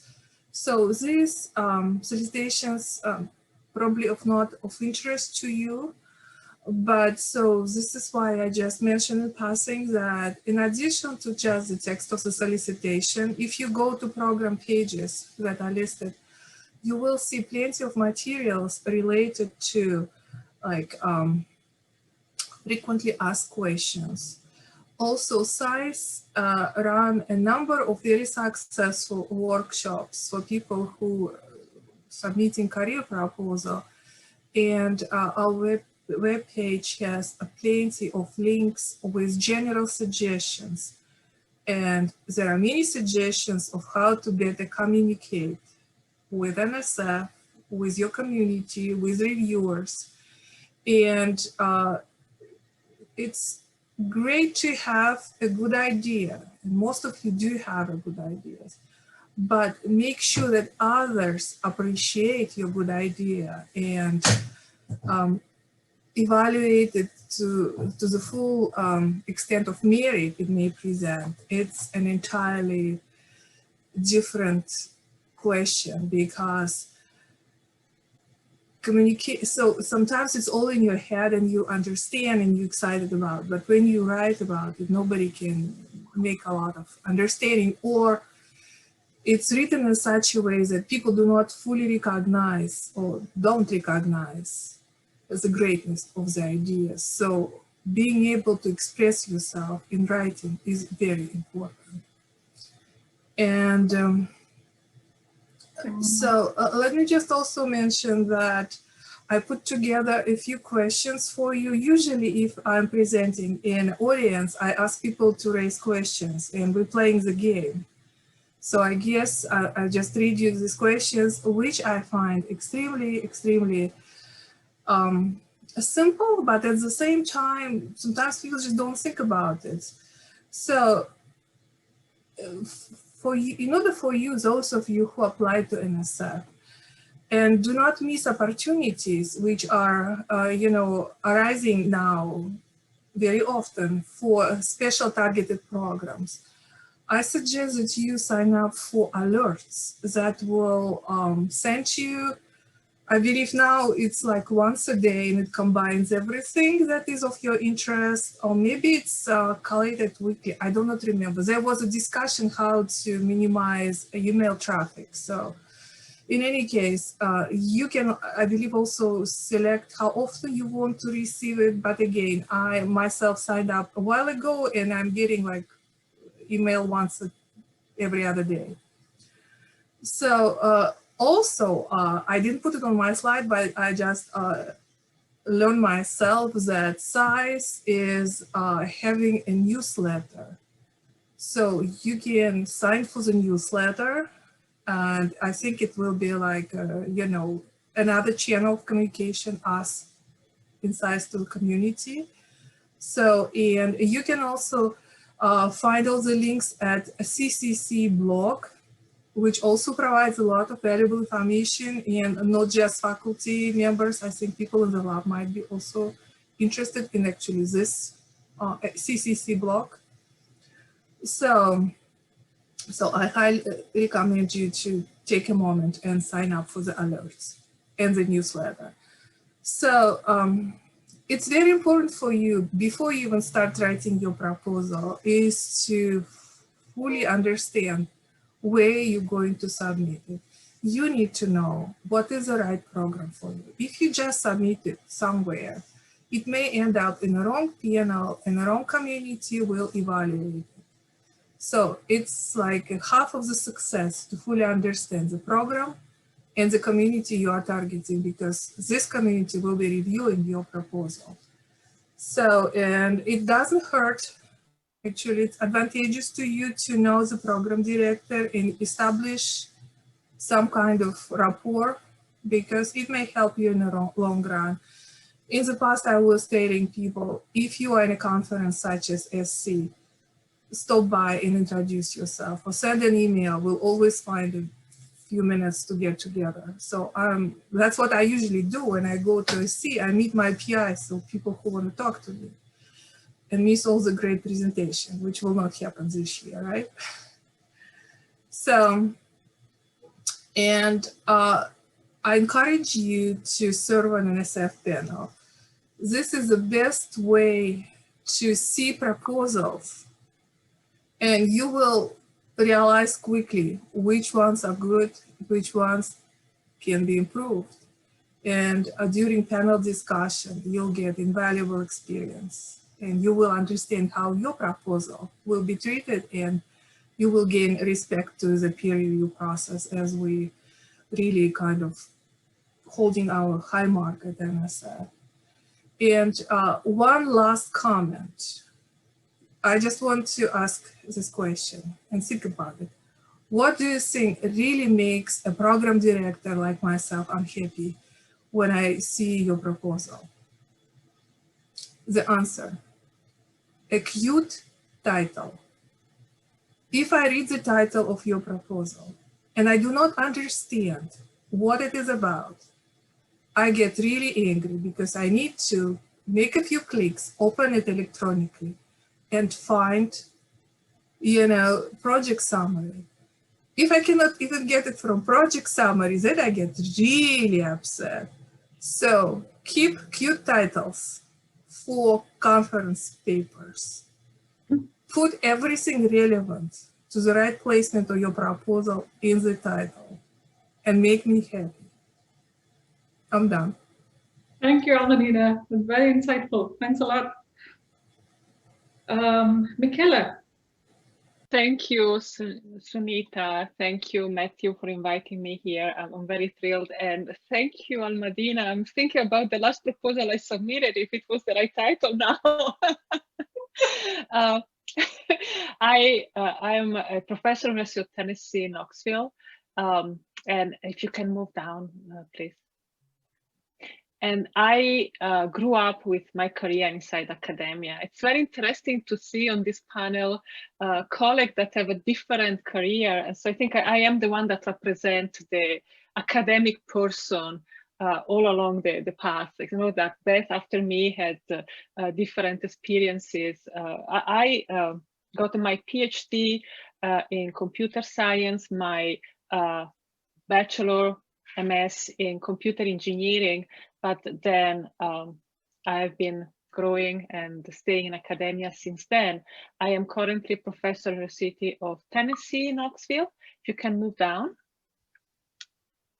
But as you can see, I had a different position all inside academia. I was a postdoctoral researcher at a time in which people were looking at us and say, what is wrong with you that you're a postdoctoral researcher? Fortunately, nowadays no longer said that, because people see the value of being postdoctoral researchers. It has been for me tremendously important and useful for my career. And then I went up with my career through the stages, the steps that are traditional in academia, from assistant professor to associate to full professor. And can you move to the next one, please? So what I do is I am a computer scientist, but I love to work with scientists and engineers. And I have here 2 slides that summarize a couple of directions and their application of the work that I'm doing with my colleagues. I started my career with molecular dynamics simulations, and it is still part of my career. And I find it is such a powerful and fascinating tool that we can use for studying so many different problems, from protein folding to protein structure prediction, drug design, membrane, and peptide penetration in membrane. So it's such a wide variety of applications that have a common point, which is the tool, which are molecular dynamics simulations.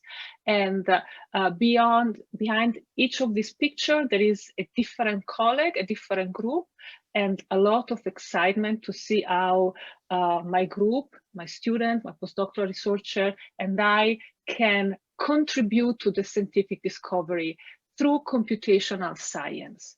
Can you move to the next one? Now, it is not all about simulations. Probably when I started my career, it was about simulation and finding computing cycles to the point that we were going out and even recruiting volunteers to donate them.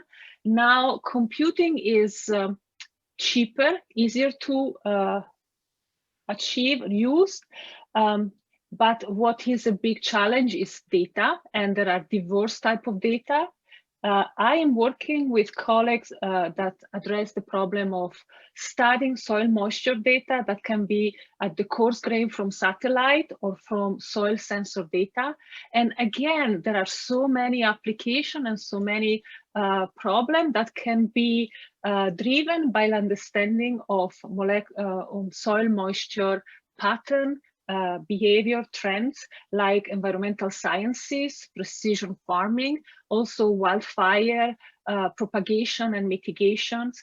So as you see, it is a very fascinating world in which there is the possibility to communicate every day with people that use different languages than us. Well, yes, they speak the same English language, but words have different meanings, and sometimes misunderstanding happens. Still, when at the end of the day, our tools, our infrastructures, our software support the colleagues in science and engineering, is a great, rewarding experience. Thank you, Michaela. There's a lot of interdisciplinary science there. Thank you.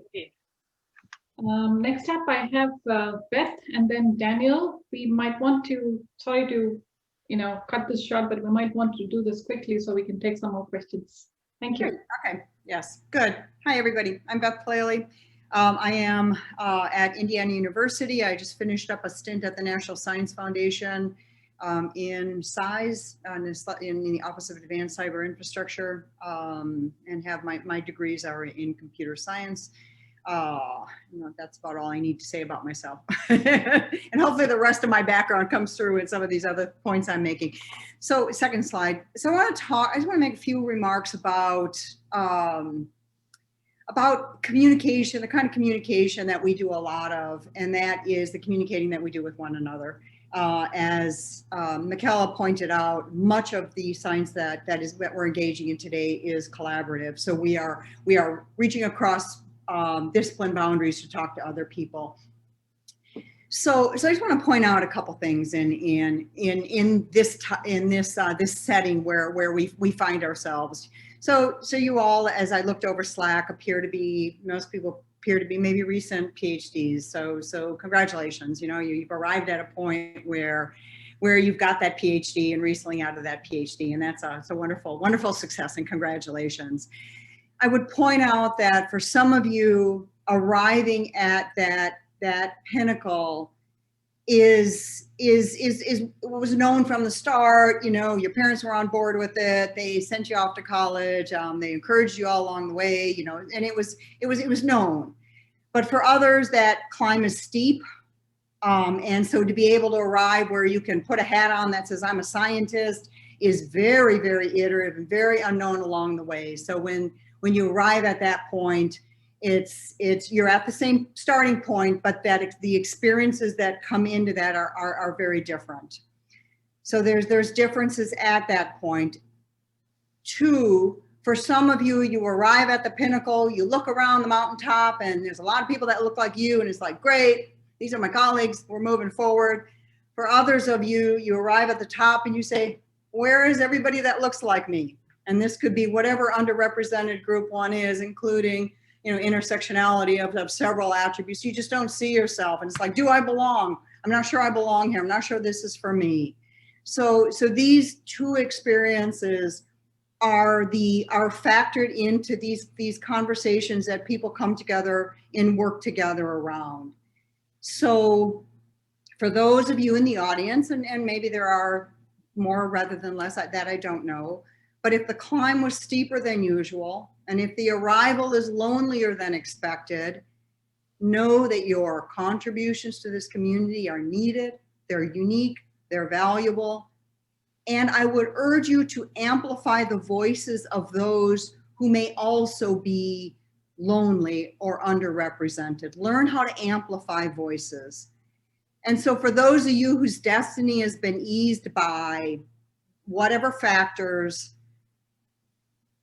be an ally. Recognize that there are people at the table whose voices will be marginalized, and learn to amplify those voices. We have underlying biases that will marginalize voices. Be an ally to these people who are struggling to be heard. So let's move on from there. Okay. Thank you, Beth. Thank you very much. Wait, I'm sorry, I'm not done. I've got 2 more points. One more point to make, and this is a point on open.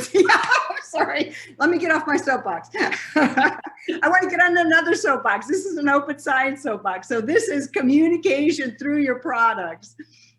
Openness and sharing of information are fundamental to the progress of science. This is a 1942 article that speaks to the way in which we share our products, and not only through papers, but through the other products of our research. And that openness and that willingness to share is fundamental to the effective functioning of the research enterprise. Next slide. Your agencies, your funding agencies are all over this. They also recognize that there are certain legal protections to intellectual property that institutions have when awards are given. So they're urging community members to share with other researchers at, you know, whatever, at incremental cost, whatever, but the primary data, samples, physical collections, software created or gathered in the course of work under NSF grants. And again, this is NSF, NIH, USDA have similar kinds of open science policies. So what this is saying is we understand that the primary results of your research come out in peer-reviewed publications. However, these other assets that are created during the course of a federally funded award, an externally funded award, are also equally as valuable. And we are urging through the data management plan in NSF's case to make those products available. So next and final slide. So what you can do as a budding researcher, again, congratulations for your spot you're in. You know, develop processes in the lab that you are in to share products of your research. Some products can't be shared, but so to the fullest extent possible, share the products of your research. And if those processes aren't in your lab, create them. Sometimes your more senior people need some nudging, and that nudging can come from earlier career people who tend to not be so set in their ways. Second thing, give credit, and this is primarily through citation, to the works of others that you use in your research. If you're using somebody else's data, encourage them to get a DOI for it and cite it. encourage a citation of software in your papers. Just give credit to these other products as much as you would give credit to other publications. And then finally, become an advocate for open science. So be a change agent. If everybody embodies being a change agent to be more open, again, to the fullest extent possible, we will start to see breaking down of some of the barriers of, I don't share my data. With my NSF hat on, I would say, it's not your data. I'm sorry, NSF paid for it. And anyway, so let's, to the extent we can, let's be open with the products that were created, because that too is a form of communication. And the more we do this, there's forces behind the scenes that are working on the incentives to make sure that the incentives, AKA the credit incentives, for your work are being aligned more properly. Things take a long time to get that done, but that is happening too. So know that you, by communicating with your products, the value is coming back to you in the form of credit, and all of that is happening today. So 2 forms of communication that I wanted to highlight. So thank you. Wonderful. Thank you, Beth. Thank you very much. Daniel? Hi, I'm Daniel Pack. I'm a senior research assistant at Oak Ridge National Laboratory. Just want to thank Sunita and Matthew for inviting me. I appreciate that.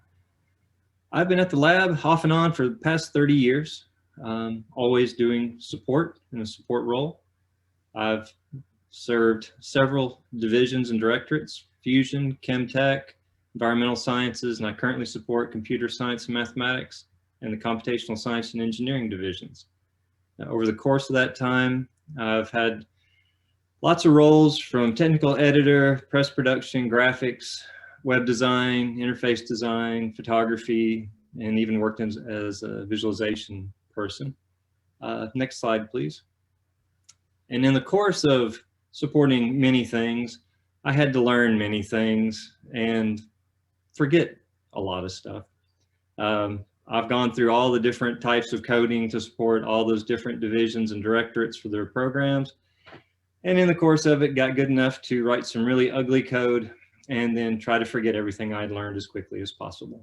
But what I did learn from all that, and the reason I learned those codes, was to support projects as best I can, to support the researchers as best I can in whatever they need. Just the slogan, what can I do to help you, is the way I like to try to approach. Next slide, please. And these are what I look at as the key communication elements. We don't have to go through this bullet by bullet, but make your work known as you start off in your career.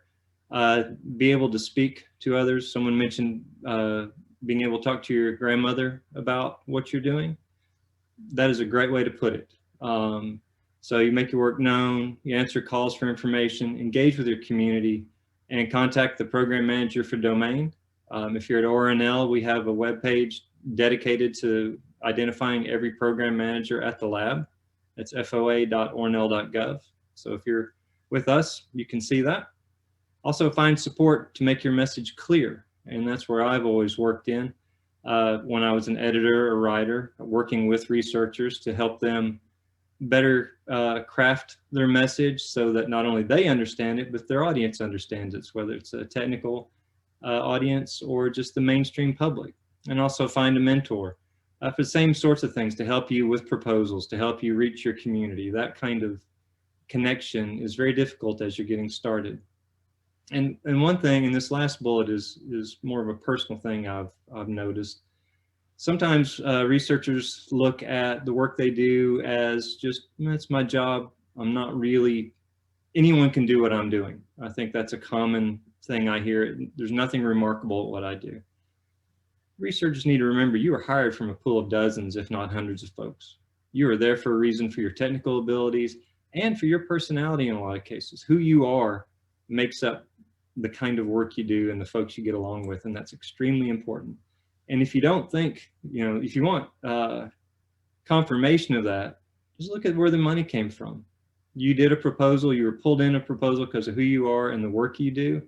And those folks have already agreed that it was important that you should be working on it, and you should rely on that and feel good about moving forward with the work you're doing. And that's all I have. Thank you very much. This is awesome. So while I quickly summarize everything, Matthew, do you want to go ahead and see, the questions that we have, populated, and probably, choose the first one to ask our panelists? While you do that, I just wanted to quickly let everybody know, or probably summarize, we have wonderful points gathered here, right? So NSF alerts, newsletters, and I'll put it in Slack real quickly, the couple of jargons, acronyms Albertina was telling us about. Then interdisciplinary science, being a computational scientist and being able to communicate to domain scientists and take their science to the next level. Then be an ally, right? Open science communication, share your data. And then last but not the least, know who your science writers are. Or if you don't have one, try to find if you have one in your institutions. And make sure you have a mentor, maybe a pool of mentors. That would definitely help you maybe answer several of your questions. Matthew, yours. Yeah. So I think, we really, the point of this now is for it to be relatively open communication. If you have a question, there is the spreadsheet. You can also just go ahead and kind of raise your hand and we can jump into that. I think the first one that would maybe be good to get the ball rolling for all of the panelists, if you had a suggestion of an activity, a skill builder that someone who is early in their career could undertake to try to get better at communicating, what would you recommend as a good starting thing to kick things off?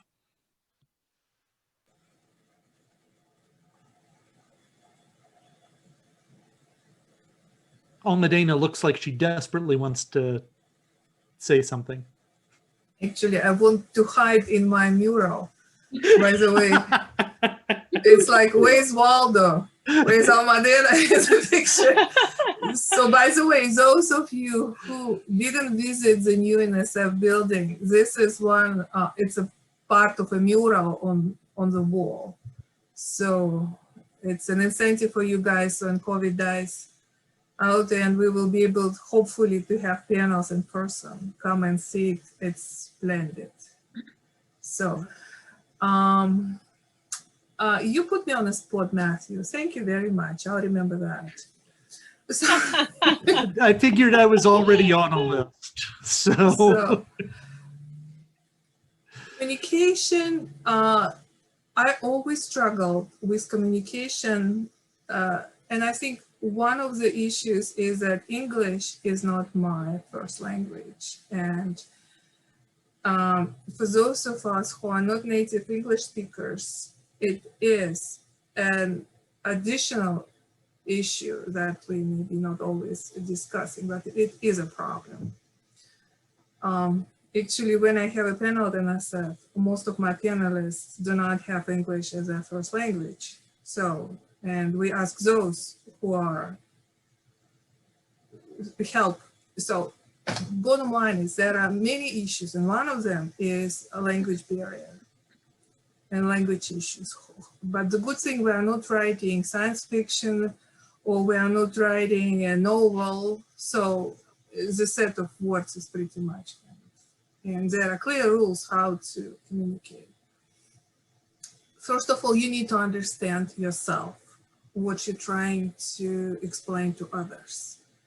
And you need to just maybe make a few bullet points, and you need to understand what are you trying to accomplish, why are you doing it, why you think it is important, and why do you need to spend next 3 years of your life doing it? And the most important, why do you think taxpayers should pay for it? So once you more or less figure it out, then you kind of try to build around each of these points. But that's what you need kind of to address. And first is to understand why you want to do it, how does it make world a better place, and why taxpayers should pay for it. And what is the outcomes that will make everybody's life better, including yours. So that would be, so my first suggestion would be think it through and then attack it. But again, just keep writing. It's easy to remove stuff, just write everything that comes, you know, but have a plan how you're going to. So, and of course, make somebody your sounding board and ask somebody to read it and give you feedback.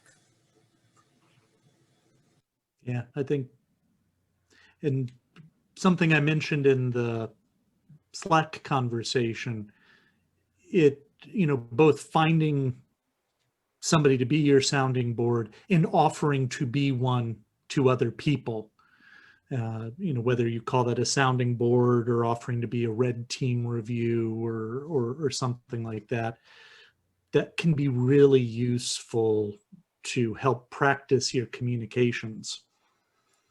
Just because you're seeing other things. Beth, Michaela, Daniel, any of you have something you want to? I want to echo Almadina. Some of our universities have writing centers where there are students that provide 2 hours per week, 1 hour per week free tutoring. That is something that we may not be aware, but it is a great way in which you have the weekly responsibility of writing something and have somebody else reading it with you. That no matter whether English is your first language or it's a second, having this commitment, weekly commitment, and using the resources at our university that sometimes we don't know exist is a great starting point. Another important tools that helped me when I was a PhD student is build your own network of peers. So we constantly present results to our advisor, our mentor, our group leader, but there is an intermediary step in which you have your group of peers that you can share with them. When I was a PhD student, we have our secret meeting before to present to our group leader or our advisor, and we were critiquing each other. And that was the best feedback because as peer, we have less barriers. We don't feel that we are failing. We have colleagues that have the interest of seeing us successful in our work and vice versa. So receive feedback, give feedback, create your own group of 3-4 colleagues that can work with you. And now that everything is virtual, it doesn't need to be a group that is in the same location. You can also create a virtual meeting with a couple of people. I'll echo what Michaela said. I was actually on the other side of that when I was at UT. I was one of the students working with professionals to do their writing. At the time, it was called professional writing class. And I worked with everything from relocation of black bears in the Smoky Mountains to the development of industrial textiles. And I really enjoyed that.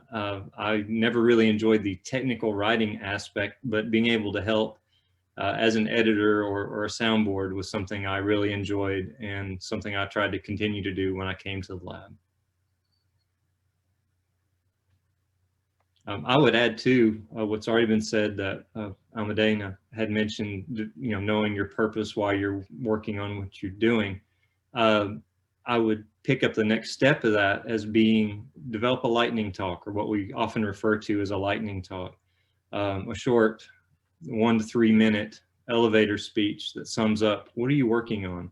Just the exercise and going through that with your peers or your family, whomever your audience happens to be, will really make you reconsider how much jargon am I using? What am I assuming that everyone already knows about when they look at you with this kind of blank looks like, oh, you don't know what that means, so I need to back up and explain things a bit more and craft it better.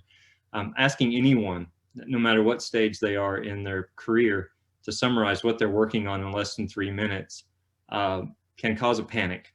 And so I think that is a really good next step in understanding not only what you're doing, but how you're getting your message across and understanding your different audiences. I'm going to amplify what Daniel said. So I was surprised when I went to the National Science Foundation how painstaking the communication was. And we talk things through and we talk things through and we talk things through as ad nauseum from my point of view coming out of academia. But darn it all, if it didn't get the communication precise, and that is so important. So I think the research kind of way of looking at things is to, as Daniel said, you kind of go into these settings with the assumption that people are thinking from the same framing with the same vocabulary, and then they're not, you know, so you're talking at different levels without really even, not different levels, but from different points of view without really even knowing it. So yeah, so I think recognizing that good communication in an interdisciplinary setting is hard, and it takes time, and it takes mutual respect all around. As a ground rule is really important. And let me make a second point in terms of a skill builder. So that skill builder is recognize that it's an obligation upon you to listen to another perspective and to put forth your perspective so that this intersection can start to happen. And the other one is born off of another point of a lot of experience that I've had and I've been in settings with librarians, with information science people, with social science people, with environmental science people, digital humanities people, and my message to supercomputing people, I love supercomputing, is for God's sakes, put the laptop away when you're talking to somebody. You don't need, it's sort of like your barrier. You got to have it in front of you, and so you sort of talk over it, and then you can hide behind it when you want to. And the problem with it is first of all, you get distracted and it's not respectful. And you go into these other disciplines and there are no laptops. People have their laptops shut and they're listening to one another and they're talking to one another. And we don't, we see a sea of laptops when we're trying to give a talk. And what kind of message does that send? What does it send in terms of I'm listening to you as you talk? It's really not a good message. And it's uniquely, endemically bad in our community. So please, early career people, set a model that says, no, we're not going to do this. We're going to change the model, because it really does send a bad message of we're just not paying attention to each other. So. Thank you. Interest of time. Look, this is such wonderful conversations, and look how we're quickly at 2:55. Too bad. Quickly, one question that we want to ask is for each panelist. Sorry to put you on the spot again. What are the two things you would avoid while writing proposal? What is your, what would you tell the early career people? Two things per panelist. Michaela, you're unmuted, so I'm going to put you on the spot. Oh, shoot. Well, I would avoid long sentences, first of all. And I would avoid complexity in expressing concept. Sentences that are clear, short, are much better of sophisticated sentences that have sub-sentences. And then a trick that I have learned also by reviewing proposal, too much text, a picture can say much more than 20 sentences and can help the reader to visualize concept much easier, in a much easier way than long sentences, a lot of text. Awesome. Thank you. Who wants to go next? I'll make this quick. I love the don't use cute titles. I thought that was I thought that was fabulous. I think that's useful. And yes, and just to reiterate is the reviewers are really just trying to get a sense for what the proposal is about. And they don't do it by starting at, section 1 and reading continuously through. So breaking things up and making it accessible. Picture is good, but you've got to make that message accessible to people who are looking for that picture without reading every word. So yeah, I'll stop there. Thank you. So two things to avoid. I've always looked at it the other way. I would avoid a lot of jargon and assumptions, acronyms, that type of thing comes immediately to mind. But the biggest thing I can think of is don't bury the lead. If you are doing a proposal that you are going to do something, don't explain all the science before and then the very end say, here's what we're going to do. Tell me what you're going to do in the very beginning so I have an understanding of how all this other relates to a point. Have your goal, first sentence. We're going to change the world by doing this one thing. Here it is. And then follow up with everything related to that. So just don't bury the lead. Thank you.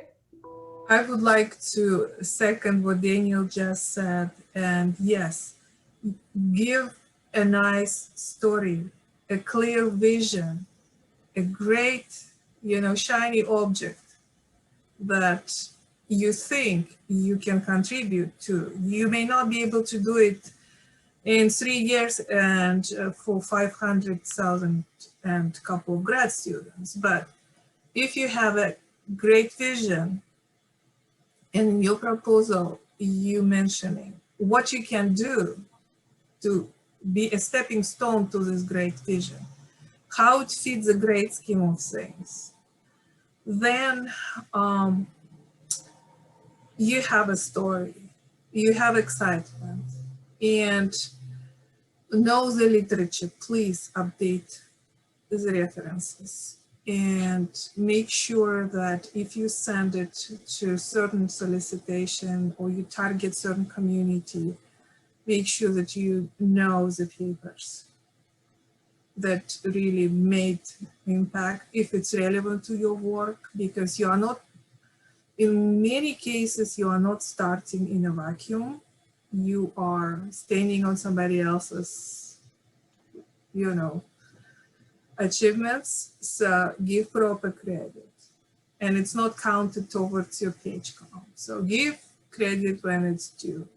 Otherwise, you will hear from the reviewers. Especially if those of you forgot to mention are reviewing your proposal. That's always fun. Thank you, Almudena. Well, awesome. So unfortunately, we are at the top of our 45 minutes. See, the time really went very fast. And it's also the conclusion of day one. I do want to thank all our panelists so much for taking your time and being here. I think there was lots of valuable communication communicated via this panel.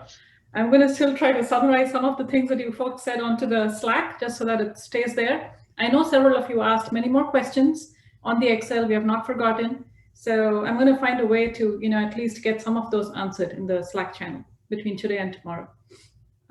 With that, Matthew, do you want to say a few words and before we hand it off to CJ? As Sunita said, thank you to all of the panelists. This has been wonderful, and wish we had longer time to continue hearing all of the experiences you have.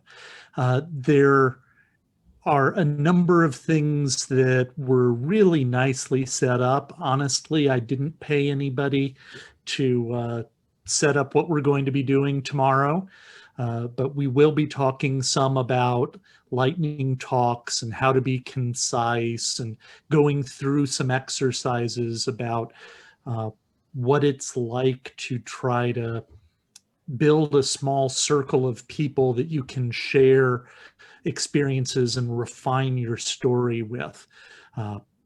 So please do join us first thing tomorrow morning, and hopefully this was a way to whet your appetite to dig into that. Thank you, Matthew. Michaela. Thank you. Thank you, guys. Bye, Thanks again. everybody. So we're looking forward to a great balance of our day. We have more on communications, on diversity, and other topics tomorrow. So we'll see you at the same time. So thanks again, everyone. Great contributions. Enjoy SC20. Thanks, everyone. Thank you. Thank you. Thanks, Sujay. Thank you, Thank you, everyone. Bye, everyone. Bye-bye. Thank you, everyone. Thank you.